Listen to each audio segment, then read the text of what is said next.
Hello, everyone. I'm Jason Bosch. I am here once again with Allison McDowell, and we just got back. Well, maybe a month ago, but we were out in Utah, and then Allison came to Colorado, and we did. I think there's well over 30 videos now that we've put up from this trip. But Allison wanted to do another kind of a follow-up presentation. Allison, so what's ignorance is bliss? Do you want to kind of give us an intro to this presentation today? Yeah, well, some of it I wanted to sort of touch on our trip and offer. There was a bit of clarification about the nature of our trip. I think some confusion in a few corners about why we were going, and some of that involved. I think there was this idea that somehow we might be misleading people or scaring people or that sort of thing. And so I wanted to have the opportunity to revisit some of the site work we did, because I think when those assertions were made, it was early in the process and people hadn't really seen the body of work we did while we were in Colorado and Utah. And the idea that I think some might assert it's better not to know all of the things and just to focus on certain things that are right in front of you. I think that those were some of the discussion points that were directed at us. So I wanted to have a chance to answer some of those issues. And then while I was working that through, I ended up as always happens to me, finding a lot more rabbit holes that linked some findings that we uncovered while we were in Salt Lake City area around computer-aided design, graphic design, and animation, also in Colorado, and the metaverse. And I wanted to sort of integrate that in with sort of a thought experiment, really, for folks. At this point, there are still a lot of pieces that are being put together. But my focus over the past 6 to 8 weeks has really been on looking into this global brain project and the idea of radio eugenics, or using frequency weapons to create some sort of elevated human state. And that this goes back at least to the 1940s. And so revisiting some of what we had done on our trip in that context and how it overlaid with some sort of symbolic aspects of Disney animation, because Disney and Pixar were involved in some of the site visits we did, sort of cultural tropes, languaging, imaging, and sort of enchantments, I guess. And sort of, I have a lot of feelings that these things fit together. I'm not sure exactly how they all fit together. So I would just encourage people to come along for the ride, see what you might have to add, what resonates with you. And I'll be sharing the link to these slides, which all have their source documentation, because I'd really like, if this is of interest to people, that they can sort of engage with the material and find out, sort of build on this, because I think there is something significant to this idea of the human plus paradigm, this sort of eugenics next level evolution into sort of a frequency-based cybernetic existence, and how that ties in with both the surveillance of the material world and the creation of these human capital markets. Okay, so I wanted to start off with, actually, it's a biblical quote, and if you follow my work, you know that my contention is that this is a global program, and that many institutions of faith around the world, the structures of them have been co-opted into these public-private partnerships and social welfare services and sort of virtue monitoring, for good digital citizenship. And that is something that's around the world, but there are still many, many people who have a very strong faith practice, and it's diverse around the world, and they're grounded in that practice and experience, like pushing their agency through their faith. And I will say, one of the reasons that I'm doing this presentation today, what spurred it on, was some energy that was directed our way, those of us who went out to Salt Lake City, that I think was intended to be very hurtful. And I think that these frequency spaces, they they know, there are weapons being used against them. And a lot of what we're going to be talking about is story and what you're listening to. And this builds on a wonderful talk my friend Cliff and I had when we were out in Southwest Utah. And Cliff has spent much of his life working with his hands and using tools. And one of the things that we were talking about afterwards, he said, when you put energy out into the world, like using a tool, using a hammer, there's a reverberation that comes back. And so you have to be thoughtful about how you use your tools, because you're not disconnected from the tool and the plate you're putting your energy onto. That is all connected in a loop. And so I felt like there was a certain level of energy directed our way that probably wasn't going to reverberate well for the individuals who were sending it in our. And I just wanted to counter with this chapter from 1 Corinthians 13, primarily because I'm going to be talking a little bit about Alice in Wonderland. And I was talking with my friend Deepti, and we were talking about mirrors and this idea of through a glass darkly, which is a mirror. And so when I looked it up, I thought actually the whole chapter seemed to offer a wonderful framing for today's discussion.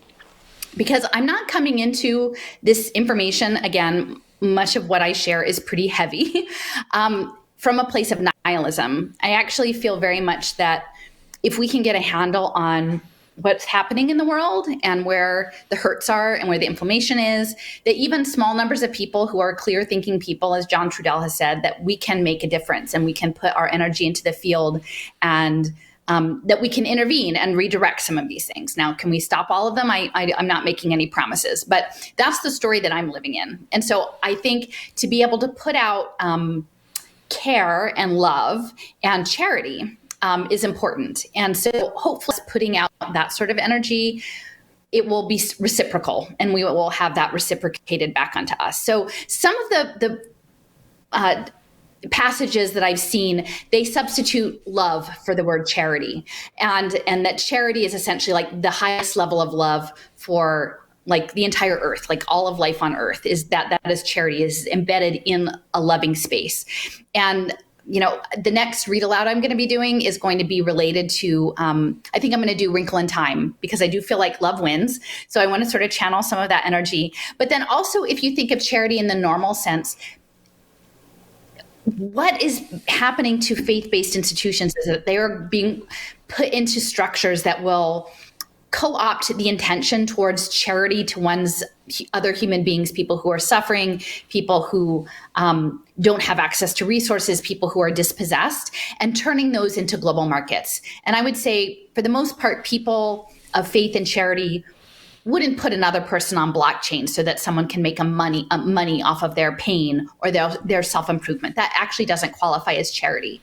And so as a lot of what we're going to be talking about today is against the backdrop of the Church of Jesus Christ of Latter-day Saints, which again, none of this is directed at individuals. It's addressed to systems. And I always want to say that my presumption is that people are coming from a place of good intention, and they don't know. They don't understand the bigger story. And so they're operating from a certain place, but they don't know the whole story. And so I'm here to try to tell you the whole story. And specifically within in Utah and the LDS Church and globally, charity is very, very central, and that you are sort of judged by your good works, and that charity is sort of the key to your future, like beyond death, is that how charitable you are in the real world. And so that is all being weaponized, I believe, by the social impact and blockchain identity and digital twins and Internet of Things sensors and the creation of this global networked technological brain system that is coming, that is going to be emerging out of blockchain and cryptocurrency and education transcripts and electronic health records. And that none of that is charity. So I'm just going to read through this chapter to start with, and just to sort of set a framing of, as we put our energy out into the world, that we need to center, knowing that we don't always do it perfectly, but try to center this kind of energy. So it says, though I speak with the tongues of men and angels and have not charity, I am become a sounding brass or a tinkling cymbal. And though I have the gift of prophecy and understand all mysteries and all knowledge, and though I have all faith so that I could remove mountains, and have not charity, I am nothing. And though I bestow all my goods to feed the poor, and though I give my body to be burned, and have not charity, it profiteth me nothing. Charity suffereth long and is kind. Charity envieth not. Charity vaunteth not itself. It is not puffed up, doth not behave itself unseemly, seeketh not her own, is not easily provoked, thinketh no evil. Rejoiceth not in iniquity, but rejoiceth in the truth. Beareth all things, believeth all things, hopeth all things, endureth all things. Charity never faileth. But where there will be prophecies, they shall fail. Whether there be tongues, they shall cease. Whether there be knowledge, it shall vanish away. For we know in part, and we prophesy in part. But when that which is perfect is come, then that which is in part shall be done away. When I was a child, I spake as a child, and I understood as a child. I thought as a child. But when I became a man, I put away childish things. For now we see through a glass darkly, but then face to face. And now I know in part, but then shall I know even as also I am known. And now abideth faith, hope, charity, these three, but the greatest of these is charity. And so just in closing on this slide, I just want to emphasize, for now we see through a glass darkly. And the seeing I would extend to all of our senses, because I do believe that we are, and I will sort of hopefully demonstrate this through the additional slides that I share, that we are under, all of us around the world, not just Christians, but everyone, because of the weaponized atmosphere, and then geoengineering and the frequencies, that our senses, which are always limited, are being managed in ways that we cannot fully comprehend. So that which we experience, the material world, is not all. It is not all. And that one day we will hopefully get beyond the limitations of our material senses and see the greater whole.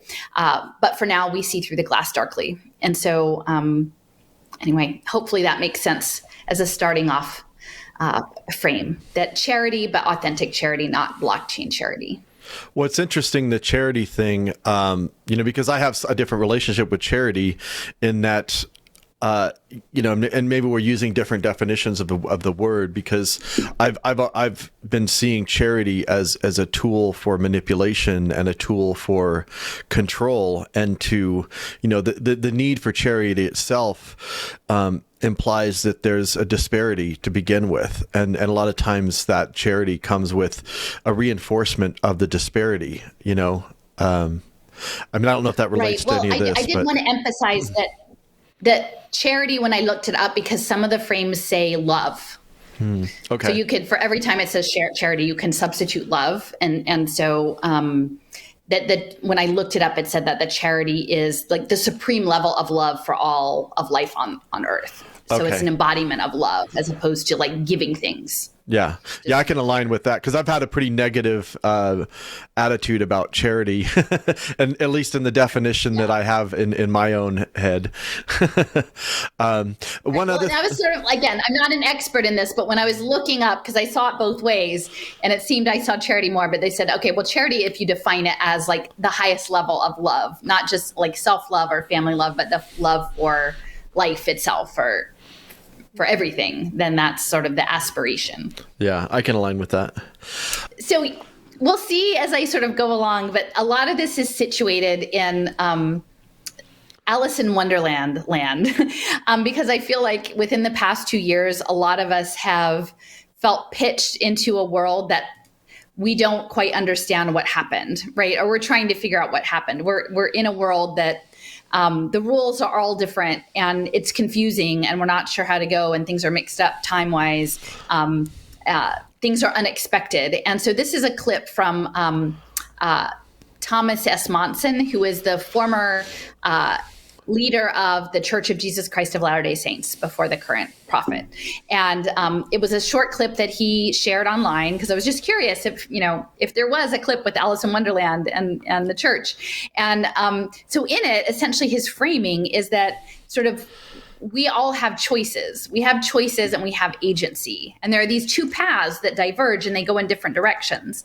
And so we're sort of trying to find our way down the path, but then ultimately we should have faith. And having that faith is what will help us against the adversary. And so in this, I think it's really important because the Lewis Carroll, the Alice in Wonderland, the Cheshire Cat, which is featured prominently here, is sort of like her guide, the one that's going to teach her the rules of this, tipsy-turvy world, the rules that don't make sense. And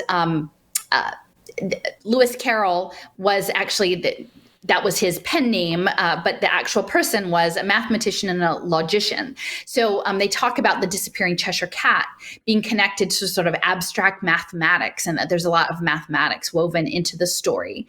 But I do think that in this moment, what I wanted to try to, again, as a framing remark, center the idea that we do have choice. I believe that we still have agency, and that how we are acting in this moment of confusion matters, and trying to have clarity matters. And every person is on their own pathway. As he said, these paths diverge and you choose. And, many of us who, are standing in opposition to the biosurveillance that's rolling out, like, we're on different pathways than the people who are accepting it just at face value. But even within those who are resisting, there are different paths that come off of that.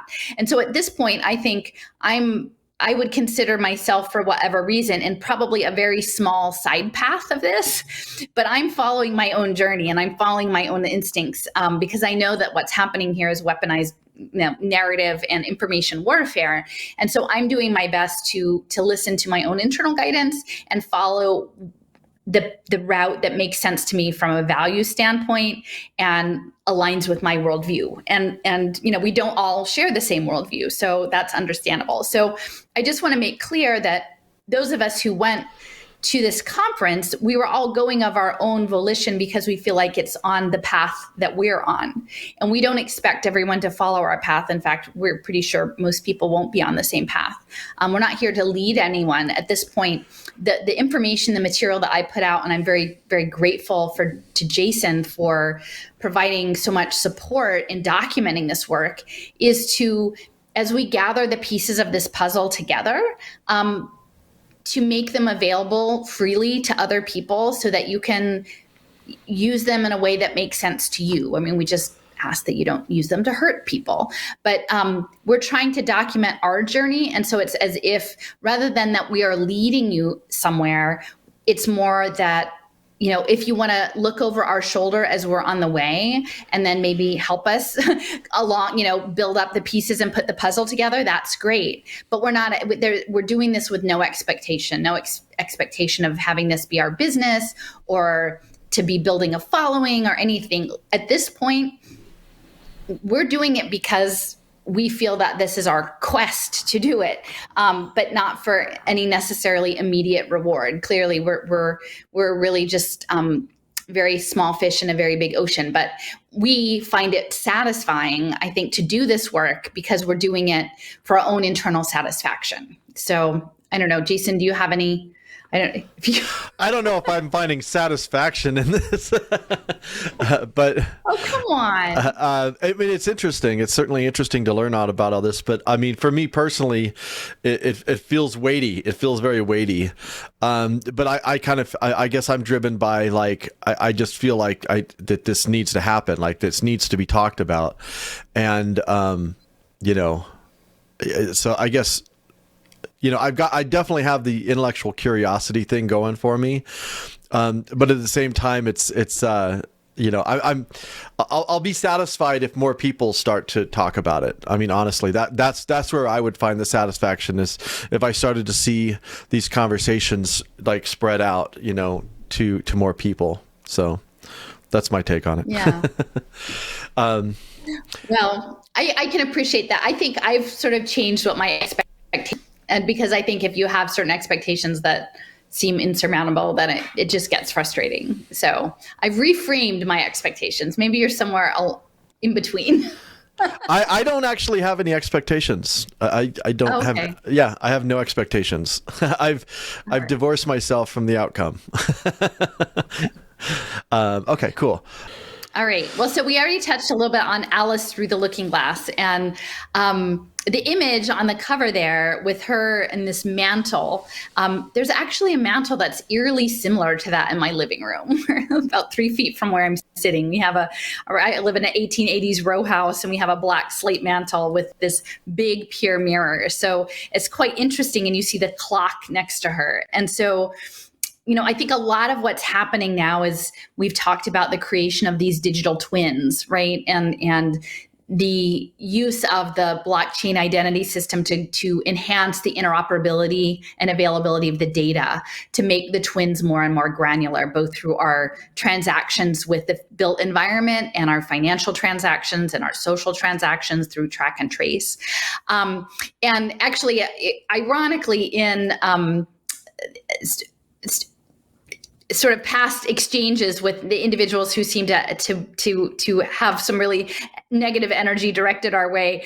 The final thing when I sort of had broken off was actually I had tweeted them about this program that is called Alice, which is a computer coding program that is directed for young children in schools to help create the metaverse. And this program is affiliated with Carnegie Mellon. And there are many Alices that I've come across in the social impact space. There's Alice, the United Ways, the Assets Limited, Income Constrained Employed. And I think there's an Alice connected with CERN. And so Alice seems to be a recurring theme. And I think it has to do with both the time and the twinning and the interdimensionality. And you'll see in the logo for the Alice computer program at CMU, there's a girl sort of jumping off into space, and the clock is there. And I'll have an image later on where we were at the atomic clock in Boulder, the NIST office, but then also some mathematical equations and then a teapot. So there's a teapot behind her, and we'll learn a lot more about the Utah teapot and what that signifies in the computing space. But I think that teapot is there for a very specific purpose. And so again, through the looking glass, this is sort of the through the looking glass. And once you're through the looking glass, it's sort of like, I talk about, is ignorance bliss, right? Like maybe you don't go through the looking glass and you don't know.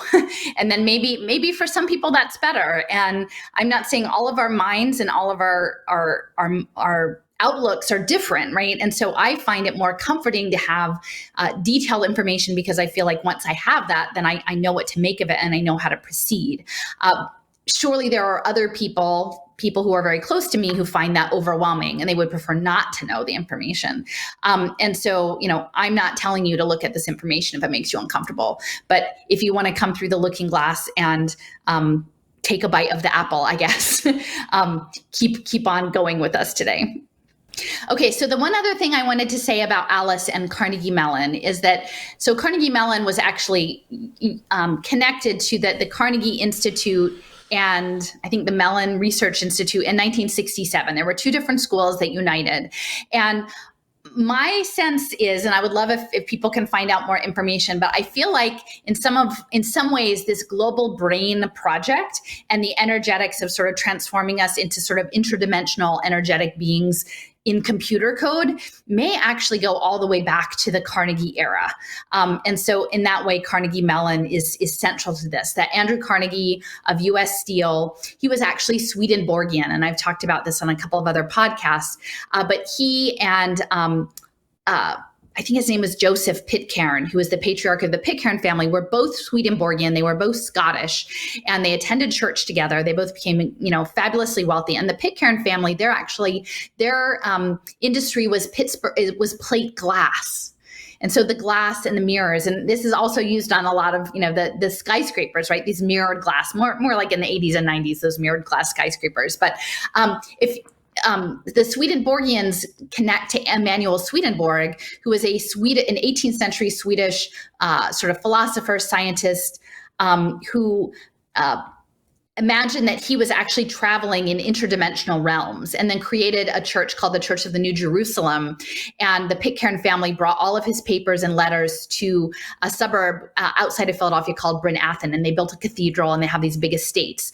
So within the context of Alice and through the looking glass and interdimensionality, I feel like the story of Carnegie and the Pitcairns and their affiliation with a faith practice that had sort of these mystical, energetic overtones, and the fact that Carnegie later was very much focused on remaking the education system, pursuing digital media and learning, pursuing peace, pursuing sort of eugenics programs and scientific management of biology, that all of those things combined together, and also the peace, Carnegie Endowment for Peace, which is connected to the Moonshot Project, Japan's cyborg Moonshot Project, that in some ways I feel very strongly that Andrew Carnegie, perhaps even more so than Rockefeller, might be at the crux of the global brain.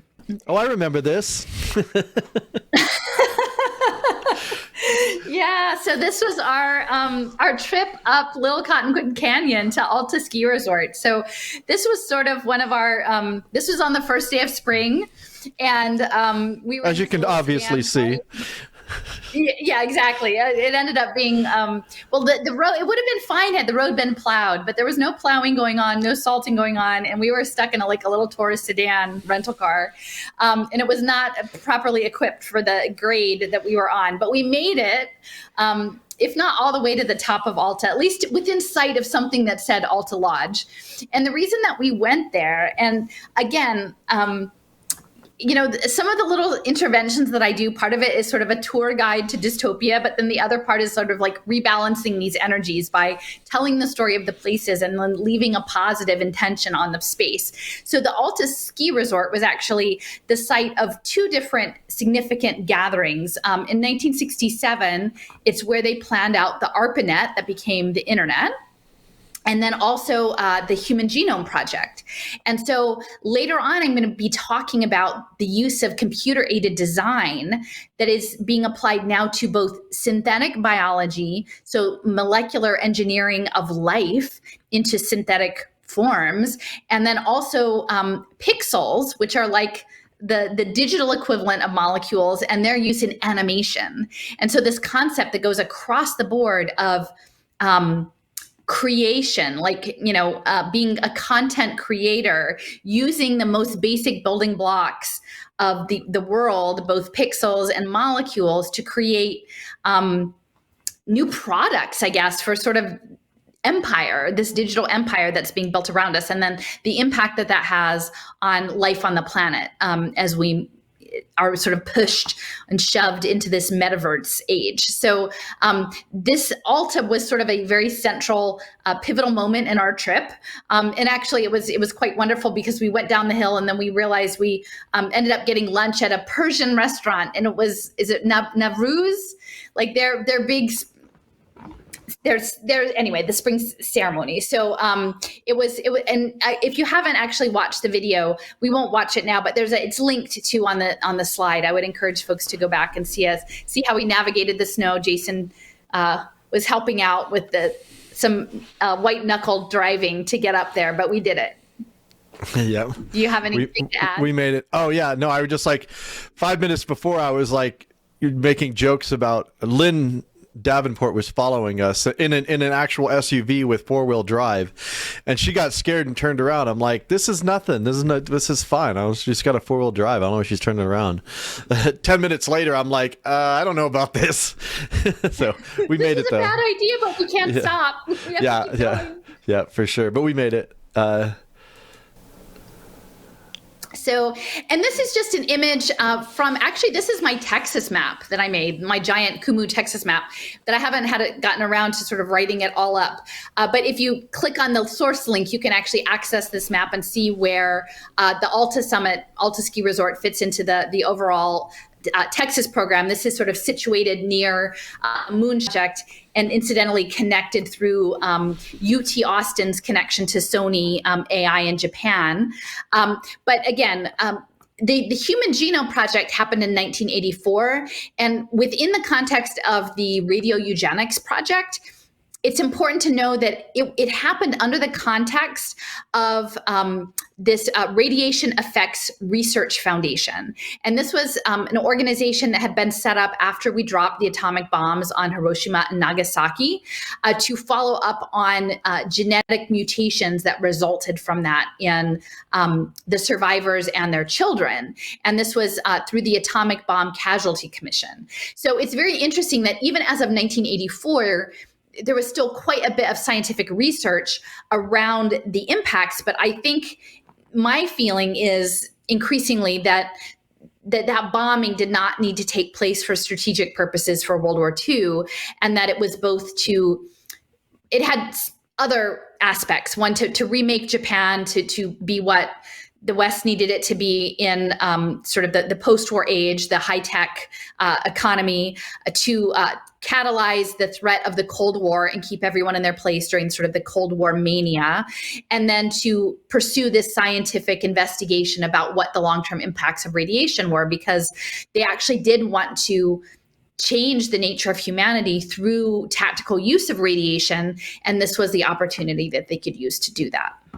Later on in our trip, we went through Southeast Utah and did some work around the uranium processing, which is, again, connected to both the Manhattan Project and the Cold War, and the radiation after effects from the fallout that happened in the West.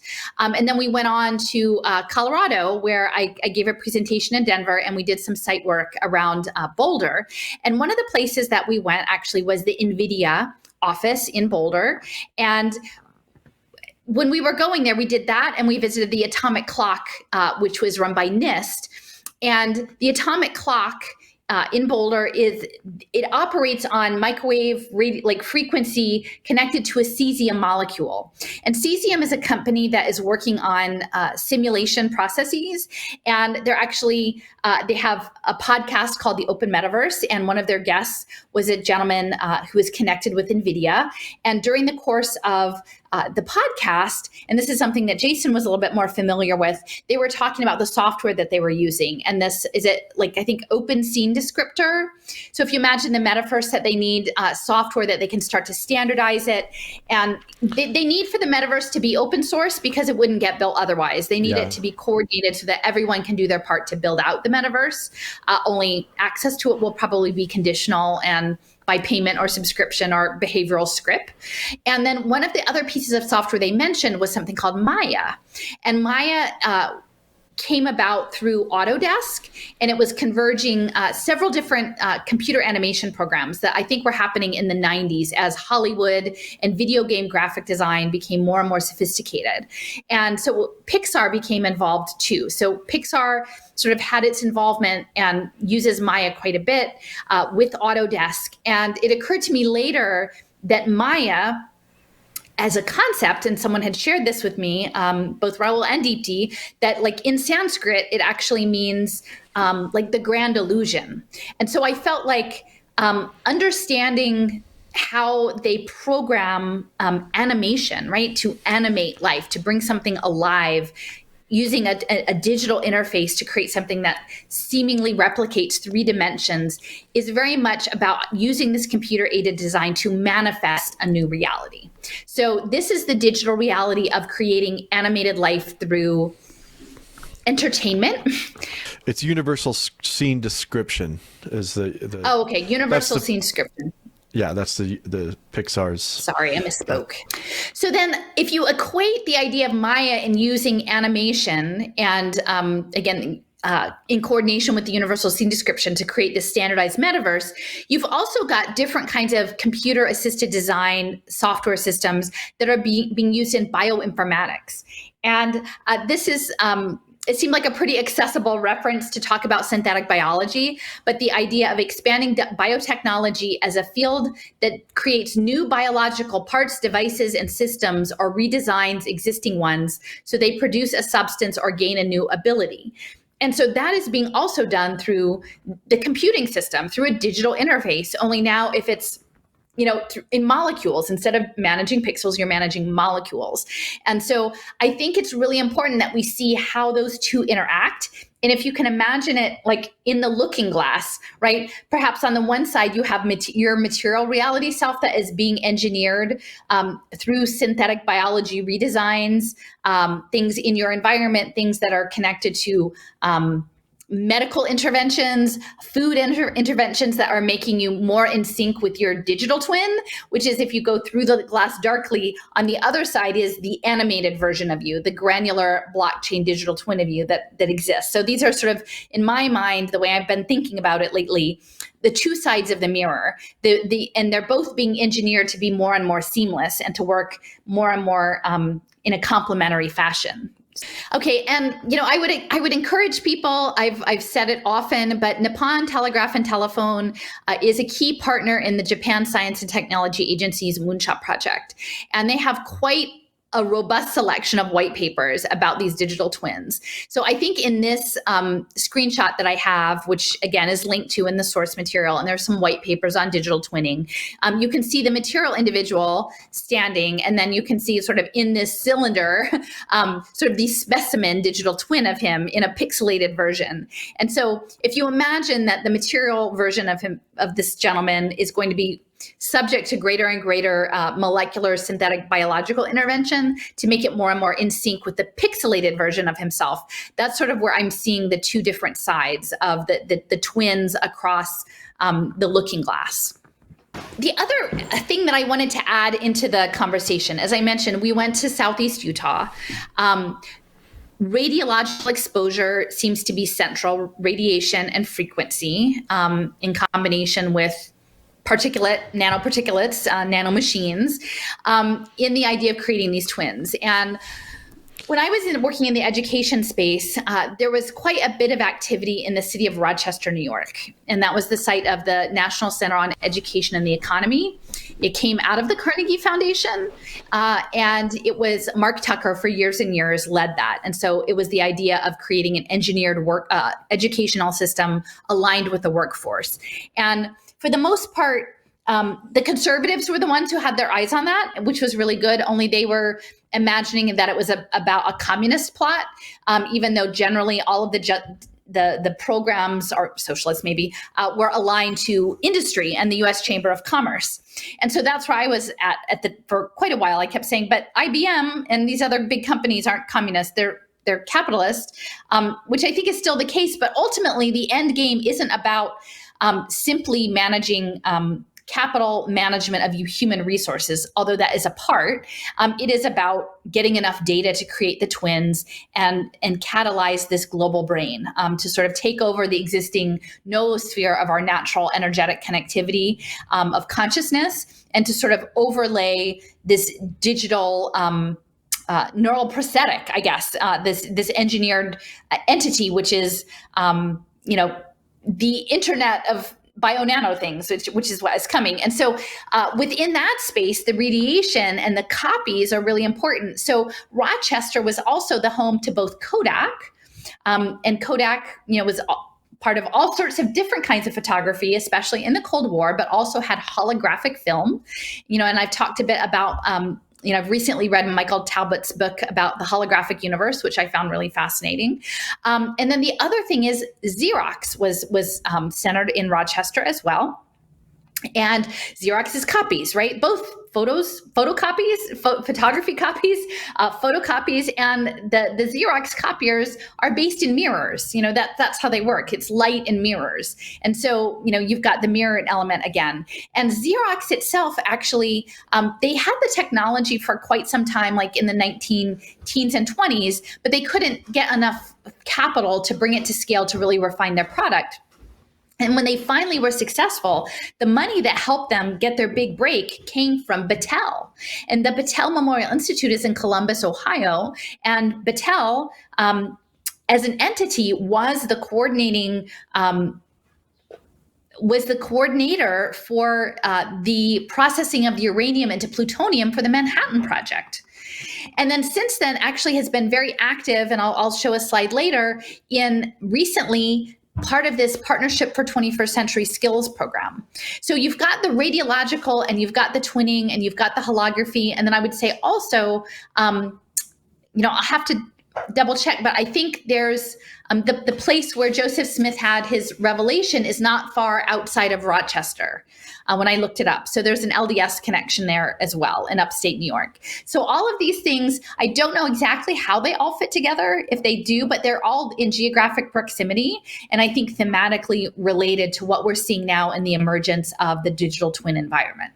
I have a question. I'm kind of curious because this larger motivation of using the global brain or turning us into what makes sense to me logically is it's like, people want to dominate other people.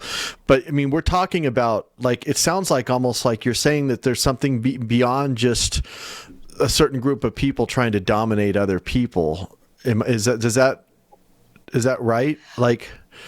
You know what I mean? It sounds like there's almost something almost something metaphysical about what you're proposing, that their larger goal is dealing with radiation and all of that. Right. Well, my sense is, I've always talked a lot about the domination principle. And that's something that I really appreciate about Stephen Newcomb's analysis. But I don't think it's finding the individuals. I keep having this conversation. They're like, there's a few people who are in charge of all these things. And on the one hand, I would say the vast majority of the population is not aware that these forces are even in play. They don't know the story that we're in. They're in a different story.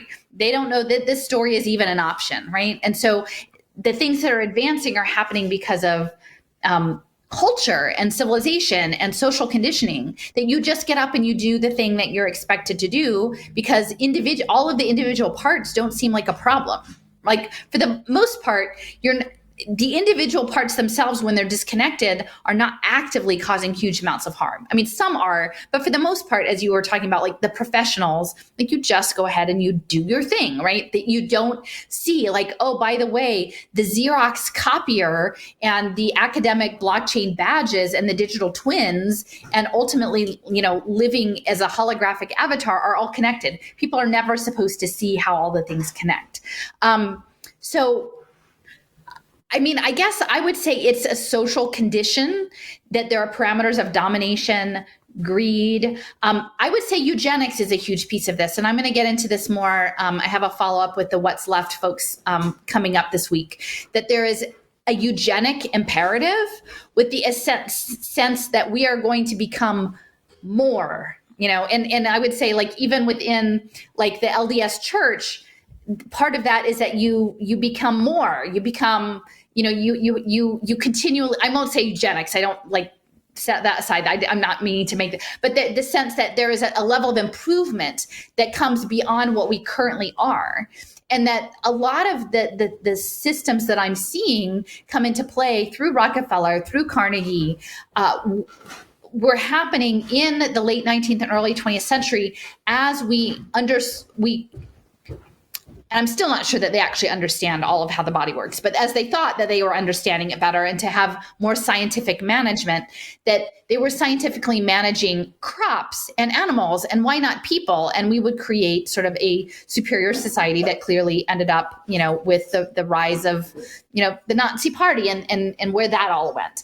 But it didn't actually go away, because I have a clip not in this group, but that I posted recently of Dominic Cummings, who was an advisor to Boris Johnson and on Brexit and among other things in science. And he was advocating that students be taught in schools based on their genetic makeup. And he was behind sort of like an ARPA-like think tank, Skunkworks in the UK, and there were hearings on it. And there was an elected official who's a Black woman who asked him straight up, do you think eugenics is a science and should it be supported? And he sort of dodged and he just said, well, I don't know what you mean by eugenics, but synthetic biology is certainly great. And we've really needed it in the pandemic and it's wonderful.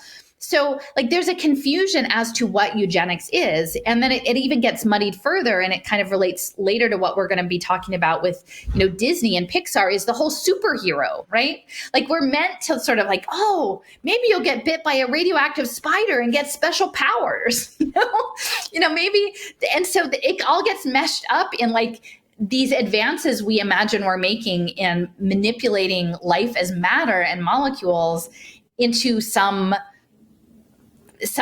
uplifted, but really I think it's a dominating and a misguided enterprise. But we've created an entire health system around this whole model, right? And so it's aspirational, I guess, but it's aspirational that's coming from a place of population management and eugenics and sort of Malthusianism too. When it also feels like it's trying to put us into turn us into pieces of a superorganism or something, which really means the elimination of us. Like we are no longer, us. We are just some part of something else. But it's not like in a good way. But it seems like madness to me because I still can't wrap my mind around why someone would want to do that. I just don't think like that. But it doesn't seem like it would be good for the people doing it either. And I'm not just talking about the unknowing administrators of it. I'm talking, there clearly are somebody, there is a head to this thing. And I agree with you. It's not useful to just focus on the head, but I'm always trying to wrap my mind around these things are connected that you're talking about, the radiological things, the nanotech, the metaverse, the graphics and the imagery, they are connected. And there is something that's connecting them. So there is a vision there, whether that's, some people that are, just have a particular philosophical and ideological belief system that they're pursuing, or that it's something like more metaphysical, like a predator energy, thing. But it's well, it's interesting because I had a conversation with Deep D earlier this week. So on one of my Twitter threads, someone said, well, the wholeness and the oneness isn't a bad idea. It's just getting hijacked by the bad people.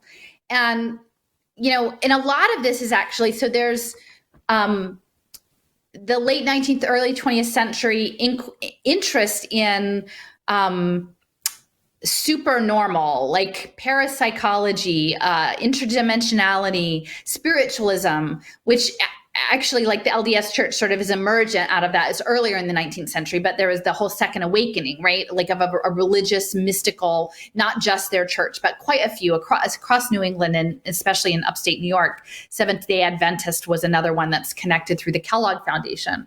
And so there's this emergent, but in India, there's this very, very rich tradition, right, of meditation and disciplined minds, and in which people's goal is to overcome Maya, right? Overcome the illusion of the material world and be unified. And so I was trying to get a sense of how that fits in, because another way to look at it is that maybe there are other forms of existence that are bioelectrical that do not represent as we are in material bodies, right now. And that, there's a line of thinking that says we're born into this earth, into this for a purpose, to experience life with all of the good and bad that comes with being a material body and kind of a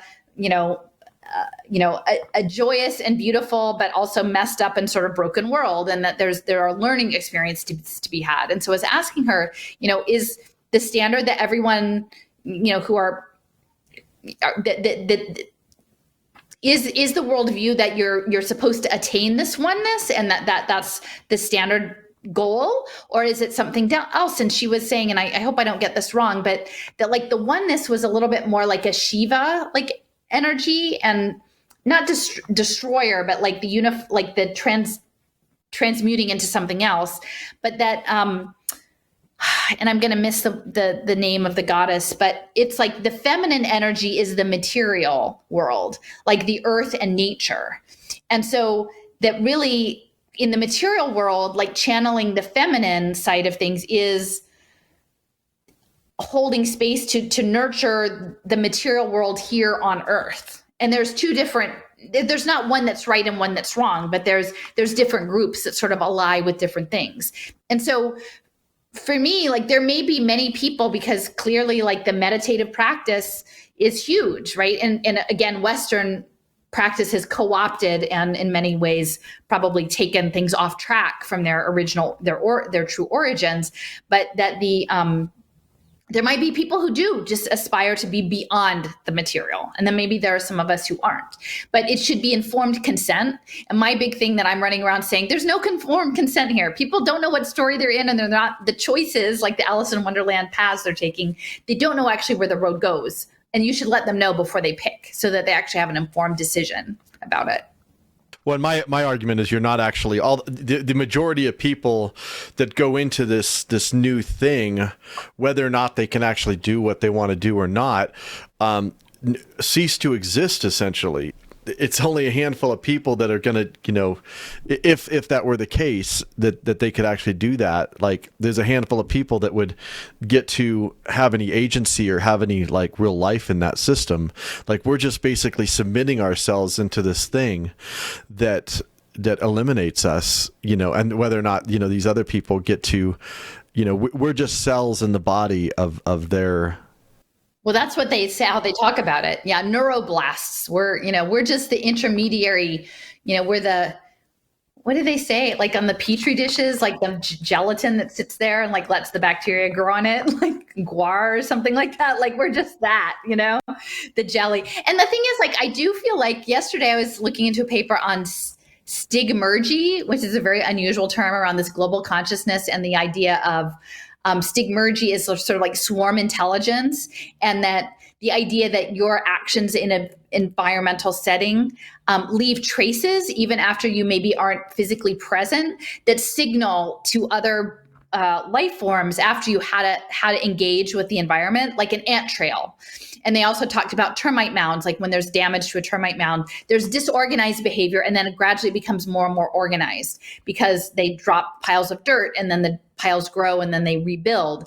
And so I sort of feel like when you're saying like, it would be really great if we got more than 1,000 views on these videos, even though I know I'm always like doing 5-hour videos and people are exhausted, but even if it weren't that, like, I think there's some stigmergy that like people are in their zones and they're with their people doing their thing. And it's very hard to be like sometimes you get ants in your kitchen and you're like with the Windex trying to like mess up the trail, but they like the next day they're back doing the same thing. And so I think there's a tremendous resistance to like get people out of their rut. So maybe you just gotta like work with what you've got. That's funny. All right, well, let's jump to the next one. Okay, so this is just another slide by Battelle, but I think his name is Chris Fall. He is a head of science administration for the Department of Energy.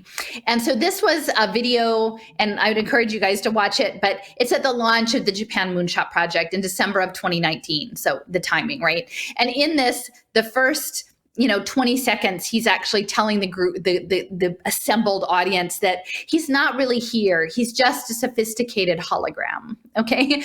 And then underneath is this. And that was a joke. He was making a joke. That was meant to be a joke, but it's kind of like, once you know that literally goal one is that you live as a cyborg, it's not that funny. Like, it's not really funny because that's what they're trying to accomplish. And then underneath is Battelle for Kids.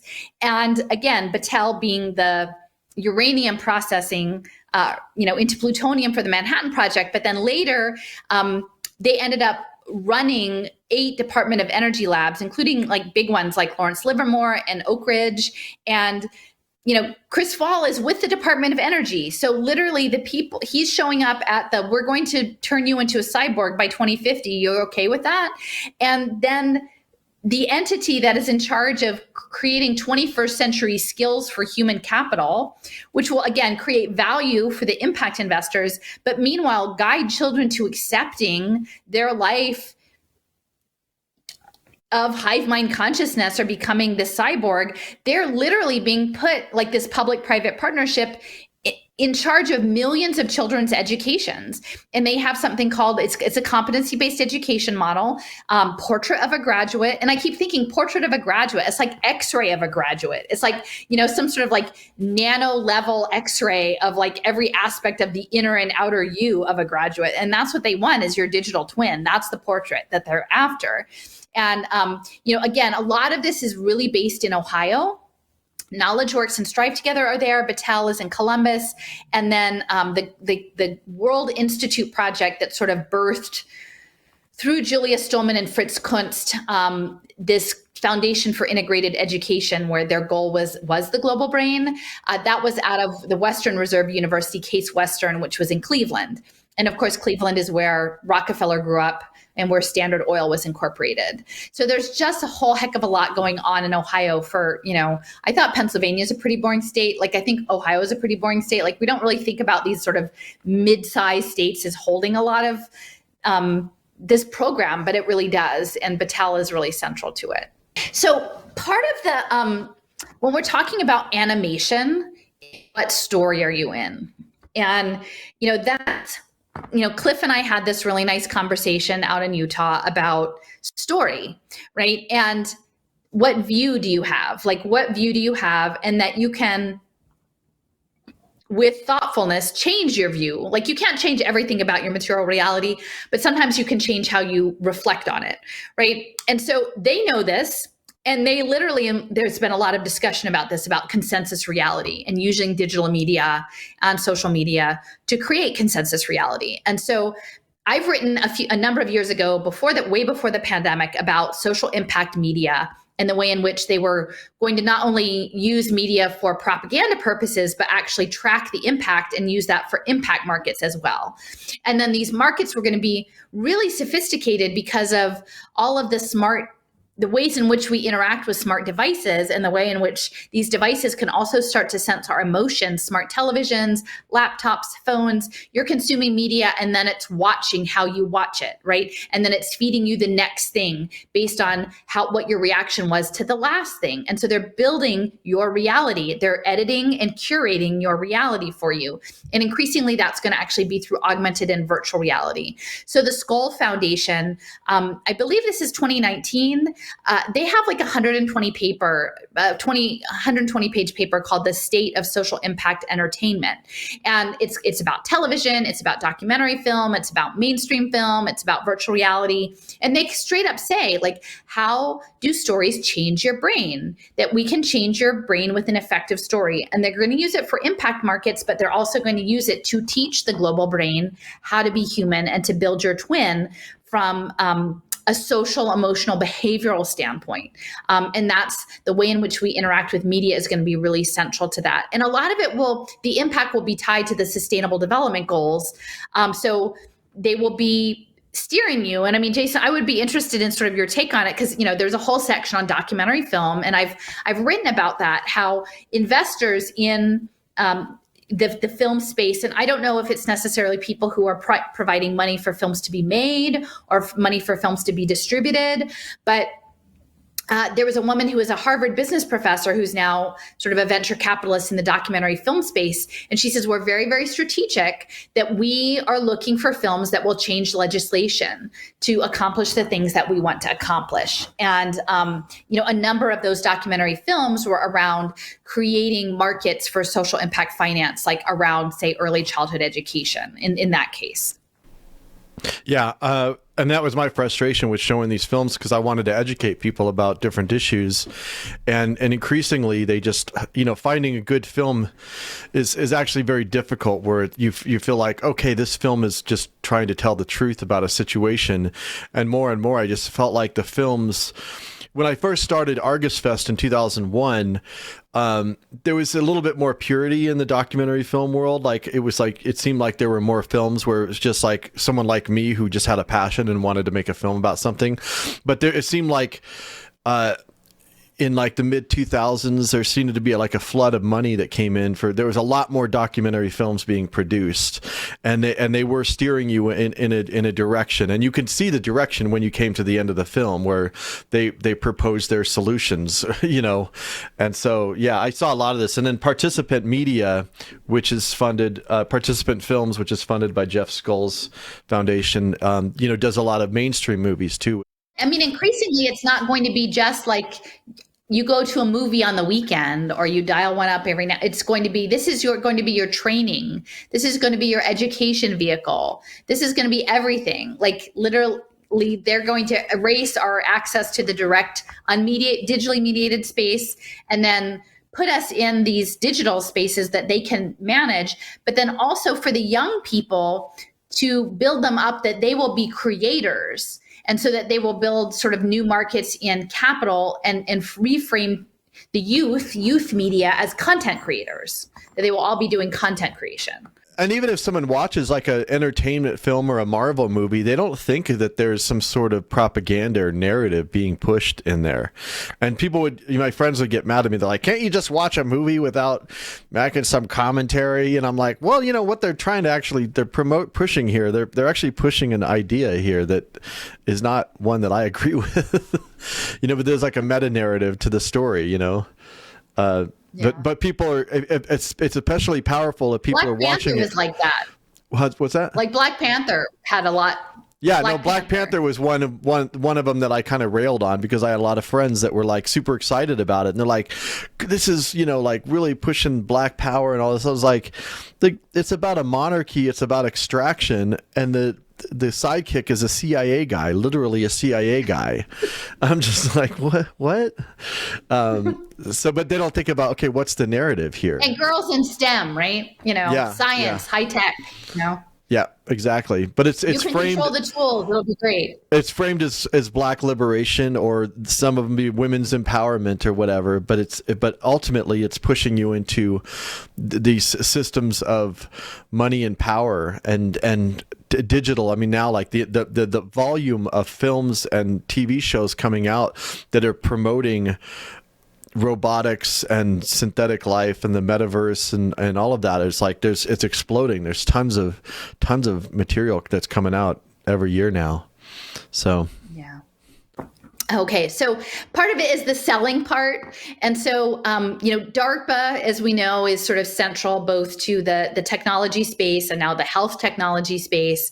And, one of the things I came across a number of years ago that was really revealing to me was that Eisenhower's choice to his defense secretary who created DARPA, his name was Neil McElroy. And so Eisenhower didn't really want competition in the defense space because that was kind of his gig, but he needed a salesperson. And so they needed someone to sort of sell the Cold War and the defense aspects of the Cold War to the American public. And so they chose McElroy, who was actually an advertising executive for Procter & Gamble. And I mentioned a number of times that like my dad was a career Procter & Gamble guy. And again, you've got Ohio in the mix, right? And so again, he wasn't just a salesperson. He was literally in advertising. And, I have a tweet there that talks about like him, setting up, signing the legislation to create the ARPANET and became DARPA. And so you need someone to sell you on it, right? Because you create reality through the story that you're telling. And right now, we are literally navigating information warfare of so many stories that are being thrown out. And then how does one evaluate what you consider quality content, truthful content, character? And, again, I will just say, part of the reason that precipitated us doing this was that there were stories being told about us or how people saw us, that I feel like they're, depending on who you are, the validity of that story, which story you choose, there's two very framed. And so, I trust that people are adults, even though it is weaponized warfare and the information narrative warfare, that people can figure it out, right? Like if you look at people's bodies of work and their intentions, you make your choices and then you live with the choices that you make. And some of us make choices and we follow people that later on we feel like we've changed our opinions about, and we shift or whatever. And people might feel that way about me or, what have you, but we do need to be very intentional, because if you just go on autopilot about what you consume, what the media stream is feeding you, what your friends are telling you to watch, you're going to get guided, because literally it's a very treacherous landscape right now. And they know that. And I will say, just, it's kind of a silly sidebar story, but when I was little, Procter & Gamble, actually, they created the soap opera to sell their soaps, right? And so at the time, there was still a lot of, women were at home with the kids and they would be doing their chores during the day, and you might take a break and watch a soap opera. And, my mom, I can't remember which soap opera it was, but she had one that she was watching. And one day my dad came home from work at Procter & Gamble, and I don't know if it was me or my brother, but we ran up and we're like, Dad, Billy ran out into the street and got hit by a car. And my dad's like, oh no, like he's trying to figure out like what neighbor, like what happened. And like, it was on the soap opera. Oh, Billy. Oh no, Billy got hit by a car. But like when you're a kid, you don't necessarily fully comprehend. Like, we were still little, like what's reality? Like what, clearly somebody was upset and did it happen? Did it really happen? Like, and you consider that all of education, even like for tiny kids, is now going online and being connected to cybernetic feedback loops in AI. And like, oh, we're just going to get really screwed up with this. We have to remember where it came from. It's a military project. And so again, just to sort of riff off of what is the story, right? And even recently I've been, I do this work. It's pretty deep research. This with primary source material. I was listening to a guy who's a professor of evolutionary or cybernetic evolutionary computing, in Belgium, and I wanted to try to talk to my significant other about like what I was coming to understand about science and the post-World War II outlook and Operation Paperclip and computing and where all these things were going. And literally he was just like, I don't, like, not that he didn't believe me, but like he knew that if he listened to me, then he would be in my story. And it wasn't a story that he was prepared to step into. And I feel like I'm prepared for my story because I have all of this background information, and I feel like I'm not, while it's overwhelming, I know how to navigate it, and he didn't.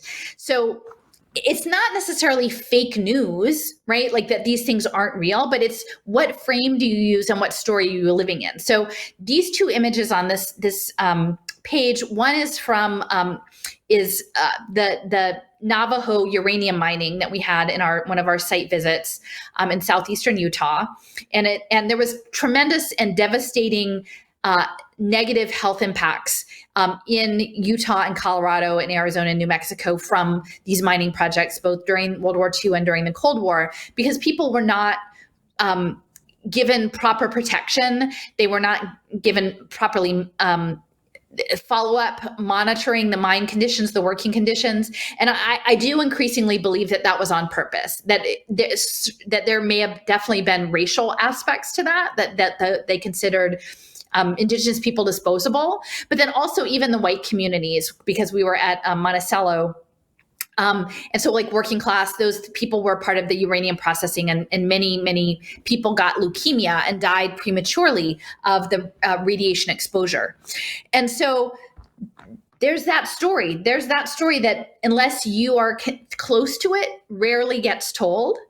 But then in contrast, we have Battelle and the Brookhaven Lab, which is a Department of Energy lab out on Long Island. And this is 2007. So, 50 years later, and they're pitching a Lego robotics tournament for nanotech. This is 2007. So they're putting those children in a frame of the story that this kind of science and technology is only aspirationally good. Like this is progress.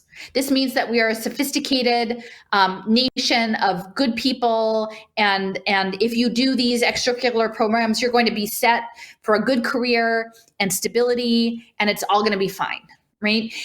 But they're not interested in us living in the other story of saying, wait a minute, they're actually based on past systems of domination and behavior and what we know how these things work. There are many ways it's not likely going to be fine, but we carve out the story. And I think that's really what I want to convey in the animation space of creating the consensus reality through programming, whether it's through film or digital media, is very much about controlling narratives to control minds. And then increasingly, navigating this, they're talking about synthetic programmable hallucinations. And I include this in a lot of my slide decks. This is Dan Novi, his PhD dissertation in 2019, Programmable Synthetic Hallucinations Towards a Boundless Mixed Reality. And so this idea that they could remotely, through frequency, maybe in combination with nano machines or nanomolecules, create hallucinations. And whether or not it's generally dual use, so they portray this as something that you would consent to, and you would do that maybe as part of a psychiatric protocol or to deal with post-traumatic stress disorder. But based on having some exchanges with people who identify as targeted individuals, like it seems very clear to me that, and knowing like the number of Operation Paperclip scientists that came into the US and like that heritage, that this could very well be in use in ways that are that people are not aware of.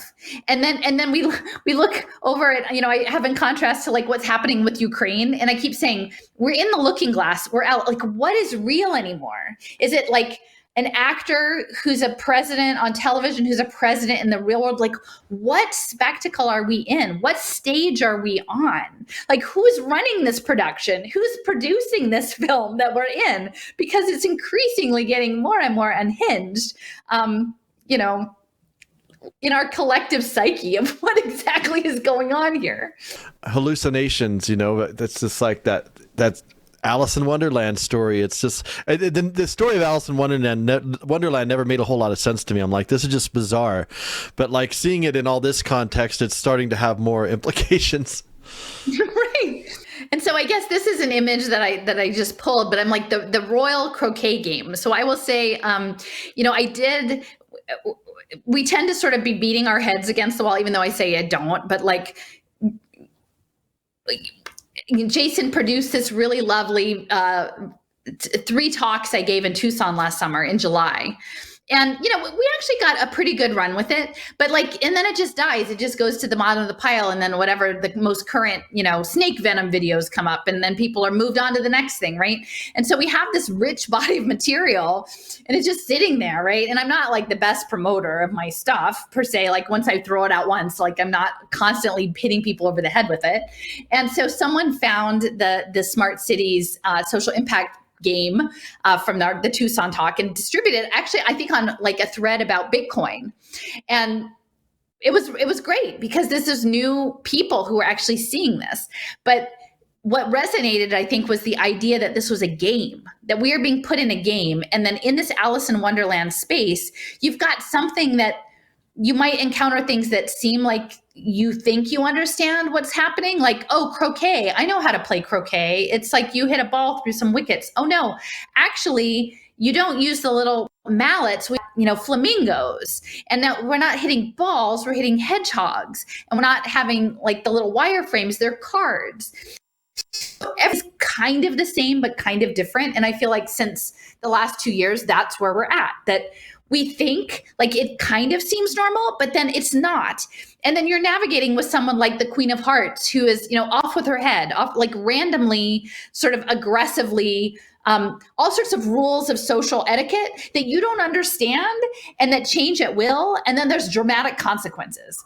And so I feel like as we're navigating this biosurveillance state, which will be increasingly repressive with smart contracts and QR codes and wearables and facial recognition cameras and gait analytics and all of these things, is like, if we can kind of situate it in the pop culture of this Alice in Wonderland world, like we have fallen through. And then who is our Cheshire Cat guide to be like, oh, okay, so this week the rules are X, Y, and Z, right? But, next week the rules might change, but this week this is what the rules are, and that we're just living on condition. And it's sort of like being in a giant maze, which you can see sort of going off in the distance of the game. And the game is try to navigate the maze. And as you're doing so, impact investors and hedge funds that might just be connected to some AI brain like Aladdin are betting on you. And they're maybe changing up the maze as you get through it, just to get the outcome that they want. This is just a slide I had with I mentioned Maya before, but Maya, the illusion, under the influence of the 3 gunas, the soul is 1, misled by matter, and 2, subsequently entangled and entrapped. This tendency is termed Maya or illusion. Under Maya's influence, the Atman, the soul, mistakenly identifies with the body, accepts such thoughts as, I am white, I am a man, or this is my house, my country, my religion. And thus the illusion soul identifies with the temporary body and everything connected, race, gender, family, nation, bank, balance, sectarian. There's a false ego, and the soul aspires to control and enjoy matter, but in doing so, is frustrated in all of that. So, I guess I am still not exactly sure how to engage with all the material about this, because there is something I am kind of a materialist, even though I'm increasingly understanding the non-material side, and the fact that those in power, I think, are very aware of the non-material side, these fields. Julius Stolman's periodical, his journal was called Fields Within Fields Within Fields, so that there is something way beyond what we can see. And while I like the aspects of the material part of beingness, I like dandelions and putting my feet in the water, and having, I had Neil went to the Reading Terminal Market and got me a chocolate coconut egg, which is I haven't had in years for Easter. And I like these material things. But I do know that there is something more than that, and that we need to aspire beyond just those limitations. And I think knowing that there is this field in play that we can access intuitively actually makes it feel less overwhelming, because if you stay in just the material and you put our odds of prevailing over sort of these dominating forces just in the material, it doesn't look good. But I do hold to the idea that there is more than what we're seeing through our senses, and that through authenticity, charity, love, that we can influence the fields in ways, and we may not see the outcome. I'm not promising anything, and I'm not, dismissing people who want to center their actions or their activism in very direct material things. But where I'm at now after the past 2 years is more and more creatively communicating with the fields that are beyond just the limits of the material world. Okay, so as we move forward, I just want to give some credit. My investigations into the global brain, I think I actually saw initially there was a Twitter thread by this person who goes by Schwabstack on Twitter. I don't know exactly how it's spelled, but they have a Substack that's called Schwabstack, and it was talking about this matrix plan. And and then when I looked into some of the individuals, because it sounded intriguing, I actually stumbled across Drew Hempel, who is quite an interesting thinker and has been sort of on the track of the Global Brain Project for about 20 years, it seems like. And he's coming at things from a music theory background. And I believe he was getting a master's in music theory, maybe in the Twin Cities.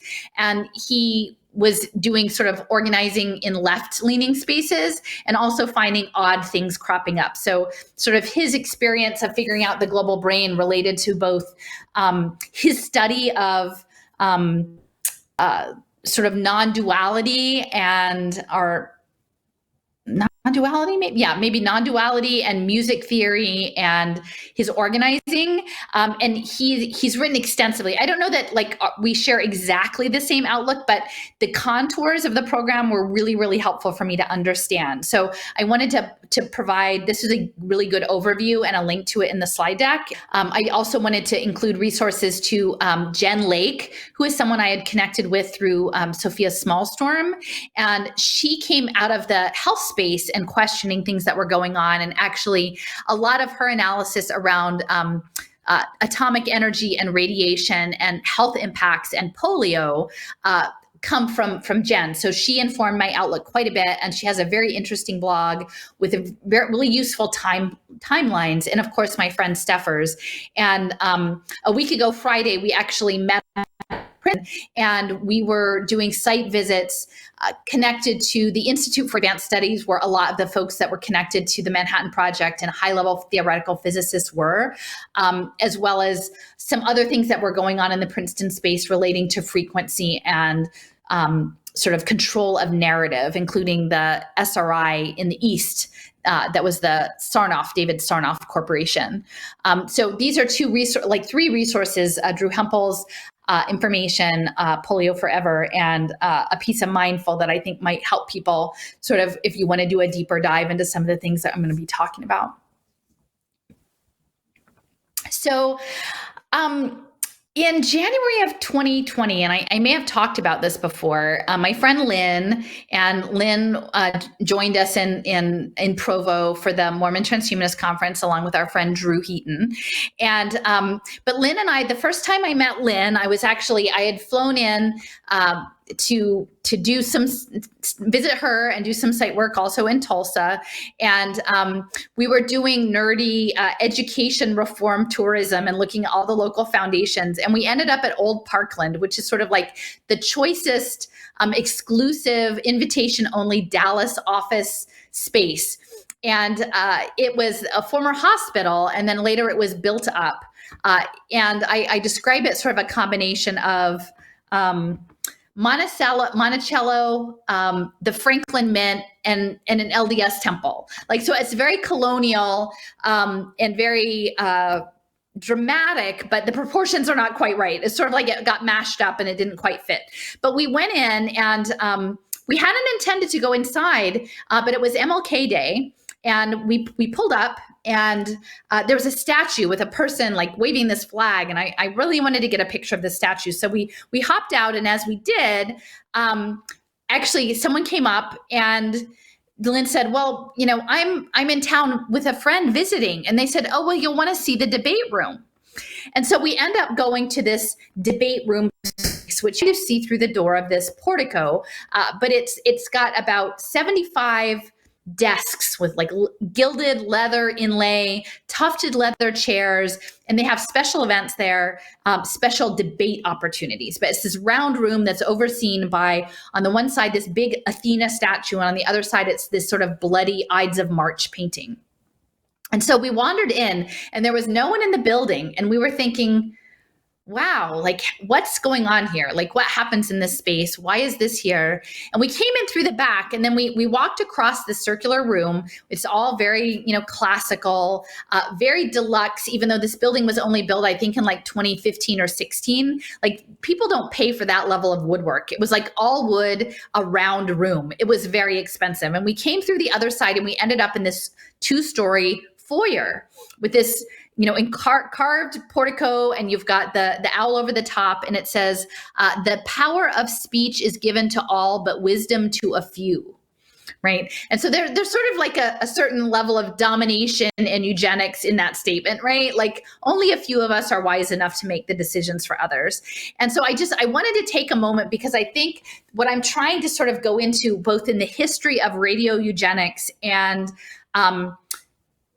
synthetic biology and animation, is all embodied in the wall of these paintings. And these paintings are all recent. They're like from 2016 forward. There's more paintings in the room than these, but I think this wall really is a tell about the program. So I'll just have closer up versions, but you can see. So I believe that at the bottom is FDR and Eisenhower on the one side, on the left, on the bottom, and then on the right is Churchill and Truman. And then above FDR and Eisenhower is Watson and Crick and their discovery of the double helix of DNA. And on the other side, you have Steve Jobs, and you have the apple with the bite out of the apple.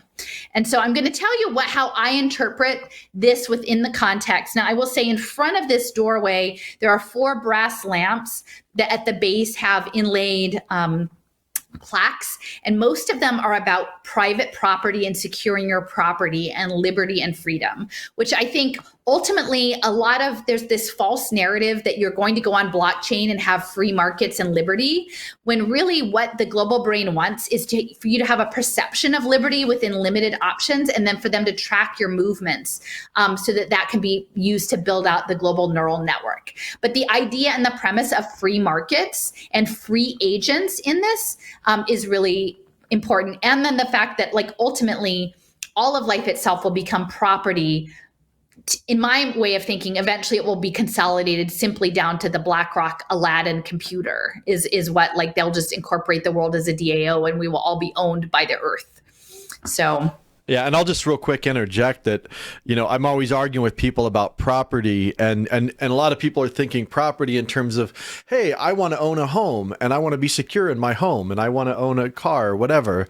And overwhelmingly, I mean, like way overwhelmingly, the property is actually used to dominate and exclude people from owning a home and having these basic necessities. So property is the exact tool, the legal tool that's used to justify a great deal of horrors and actually theft of liberty all over the world. And that's what kind of blows my mind around a lot of people that are like libertarian minded, is they just don't, they're not actually seeing that's, forget about the theory, look at the real world, look how the real world actually operates, and it's disconnected from the theory. So I thought I would just throw that out there. Yeah. Okay, so this is just a little bit closer up. I apologize that the pictures are not better, but I think so. This is sort of my interpretation in terms of the roles that these individuals play in my understanding of this Global Brain Project. So you have FDR. Again, there is a mythology, at least among the sort of liberal set, about FDR. Ultimately, he was put in place to save capitalism and to further engender sort of divisions racially around like protections that were given to certain classes of labor and not extended to Black communities. And he and Churchill collaborated on this sort of in the pre-war era. I think it's the Atlantic Conference. Essentially, it was laying out what would happen after the war was over around markets and market access, right? And so FDR got the ball rolling on Bretton Woods, what would become under Truman the World Bank and the IMF, and the central banking structure. And then you have Eisenhower, who again presided over the turning up of the Cold War, the heat in the Cold War, and got DARPA set up and sort of helped establish the military apparatus to weaponize space and the atmosphere. And then you have Churchill. And so one of the things I'm intrigued with Churchill lately in the work that I've been doing around the global brain is that there was quite a bit of interest in the early 20th century around, like I said, the paranormal, psychical research, the idea of applying scientific principles to more esoteric subjects. A lot of it involved looking towards India, and Churchill has his own baggage in that regard. But this was also informing early science fiction. So H.G. Wells, it's sort of the intersection of the Fabian socialists and the spiritualists, including Arthur Balfour, who later helped, enable the Balfour Declaration and create the State of Israel and became the prime minister. Like, he was part of this Institute for Psychical Research. So these aren't just crackpot individuals; they're very elite connected individuals. And within that space of sort of eugenics with the Huxleys and H.G. Wells, H.G. Wells was already writing about atomic weapons in 1912 and had quite a bit of influence on Churchill and his idea towards the weapons. And so there's part of me that wonders if there's some aspect of like the inner workings of meditation and Indian like meditative practice, where they imagine accessing alternative states of consciousness in a weaponized form and unleashing that and trying to get in and use that for their colonial project. And I do feel like that the Theosophists were part of that. And Fritz Kunst, who worked closely with Julius Stolman, he was in India with Annie Besant. Now, he's North American, but he came up in India. And clearly at the highest levels, there was a lot of interchange and interest in applying sort of a Western scientific outlook towards these very powerful cultural practices, and then ultimately trying to figure out how to leverage them towards their empire building project. So then we have Truman, and Truman's role in all of this was that he was the, helped usher in the United Nations and the Atomic Energy Commission sort of in the post-war era. So we've got, that's sort of how I'm seeing these four individuals in the space, at least as pertains to sort of the global neural network control program. And so then we have Watson, Watson and Crick with the DNA, and Jobs, and Steve Jobs. He has the Macintosh computer, and then he has a desktop with Pixar's movie Up on it. And again, that sort of altered consciousness and like transforming stages of life. And behind him, you have the quintessential taking the bite out of the apple, the bite of knowledge. And so I think those two, for me, invoke very clearly the engineering mindset. That on the one hand, you're engineering life, but you've reduced life to a series of beads, colored beads, color-coded beads that you're putting on this armature and that you can engineer your own way. There's a little arrow there, and on the handle of the drawer is a star. And I can't quite figure out if it's what kind of star it is, if it's a starfish. There are quite a number of people who are operating in this space around the Global Brain Project, both in the 19th century, early 20th century, and even up until recently, who have different approaches towards evolution beyond Darwinian evolution, being more closely aligned with the idea of Lamarck, who was a French, he predated Darwin, and his idea that you could acquire traits after birth that would be inherited by your progeny. So that there was a window that you didn't come out as a finite thing, that your essence of your being could change at some point, and then that change could be passed along. And then that's been more connected through like the idea of epigenetic trauma. But there are quite a number of these people who are doing the engineering, who imagine engineering after the birth process has happened, that engineering will happen. And so I think the Lamarckian aspect of the evolution is really important, both for what was going on with eugenics in the early 20th century, as well as what's continuing on today in the context of synthetic biology. And then to me, again, the mirror images of engineering pixels to create the animated reality that you want, and then to control life in a digital format, and then controlling the building blocks of life through the engineering program and at a DNA level. Now, I'm not totally convinced that it's strictly just DNA. I feel very much like water might be a part of this, something about like what Tom Cowan talks about, structured water. And H2O and the fourth phase of water is part of that. It's in tandem with the DNA. It's not just exclusively DNA, but that's how they think. They think they're engineering all of the stuff with the beads and now the CAD interface. So this is just an image. This is us at NIST. And, just getting back to Alice in Wonderland, this is the follow-up book, Alice Through the Looking Glass. And it talks about, they emphasize the use of mirrors, opposites, time running backwards, and the mirror image of the two books, that one is the summer and one is the winter, and this balancing. And so I know a lot of folks, understandably at this moment, just feel like we're running out of time, that these agendas are so firmly in place and they're coming through so quickly, and that people are very panicked. And I think that is by design, because I think it does serve the interests of those in powers that we feel panicked. And again, not to say that there aren't big things to be concerned about, but the more I look into altered states of reality and the field, I feel like time isn't exactly what we understand it to be. And that if you listen to our interview, both at the NIST atomic clock and the geospatial intelligence, that they would like to link us into their one version of time. That like there's a slice of time, and that it all must be coordinated across satellite systems and geolocation systems and devices, and it all is syncing with the atomic clock, so they can keep us pinned into one segment of the time continuum that they want to keep us in. But I think there's actually a lot more going on with time, and I can't articulate exactly how that is, but in surfacing all of these stories that go back, as far as, late 19th century, or if not down to like Plato's era, that time is much more fluid. And I think that there may be elements that are self-referential, or the butterfly effect, that we may be able to have larger influences than we anticipate by being strategic. And again, I don't have like a very specific strategy or plan, because a lot of it, I just feel it as I go along.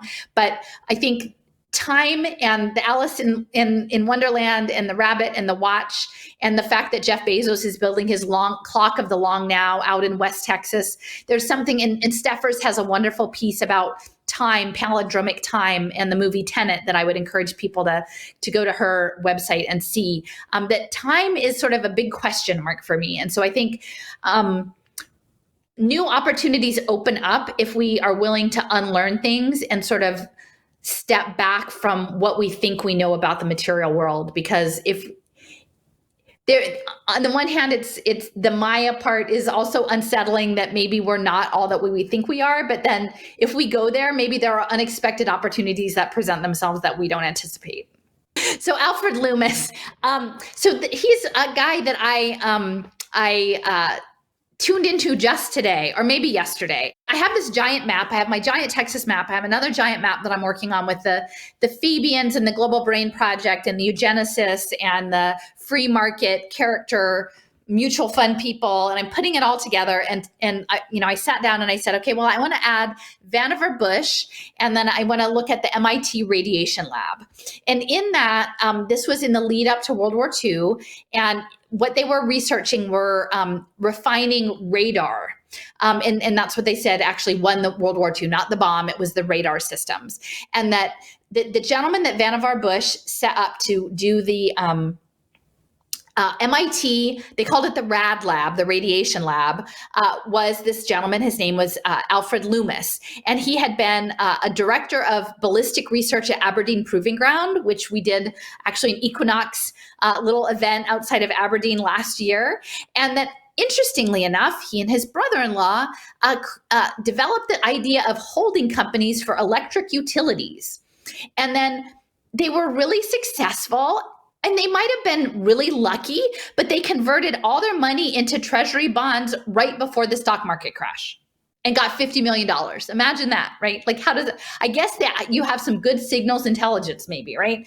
So this is Alfred Loomis. So he sets up in Tuxedo Park, which is north of New York City, very elite area. And he decides to go into scientific research. So Loomis is part of this, the MIT Radiation Lab, and they're developing and refining microwave radar systems. And so there were 10 Nobel laureates working in this lab and 4,000 people, right? And that was the thing, like World War II, it's kind of like when the lockdowns were called, right? Like you can just open the floodgates of money, just make money and like pay thousands of people. You just pour money into the thing that you want to pour money into. And this was one of the things, was this RAD lab refining radar systems. And so let's see, I guess like Einstein with it. And, I already said that, a number of the scientists who worked said, no, it was really radar that won the war, not the bomb. And now that I think about it, thinking about MASH, right? Like Radar O'Reilly, right? That's the Korean War, but that was such a beloved character, right? Radar, like if you think about imprinting, right? He was like the cuddly, nice guy, in the MASH TV program, right? And, it never really occurred to me that Radar O'Reilly was like really about, radar, like uplifting the idea of radar. But so anyway, that's what the MIT Rad Lab was working on, and backed by Loomis. Leading up to the war, so he's got all this money because everyone has been wiped out by the Depression. They have their nice money that they've cashed out on electric utilities, and they're working on ultrasonics, spectroscopy, and electrical signaling in the brain and heart. And I think all of us know increasingly now within these neural prosthetics and wearable technology and bioelectricity that this Internet of Bio-Nano things, all of this is really central. It goes back to the 20s and 30s.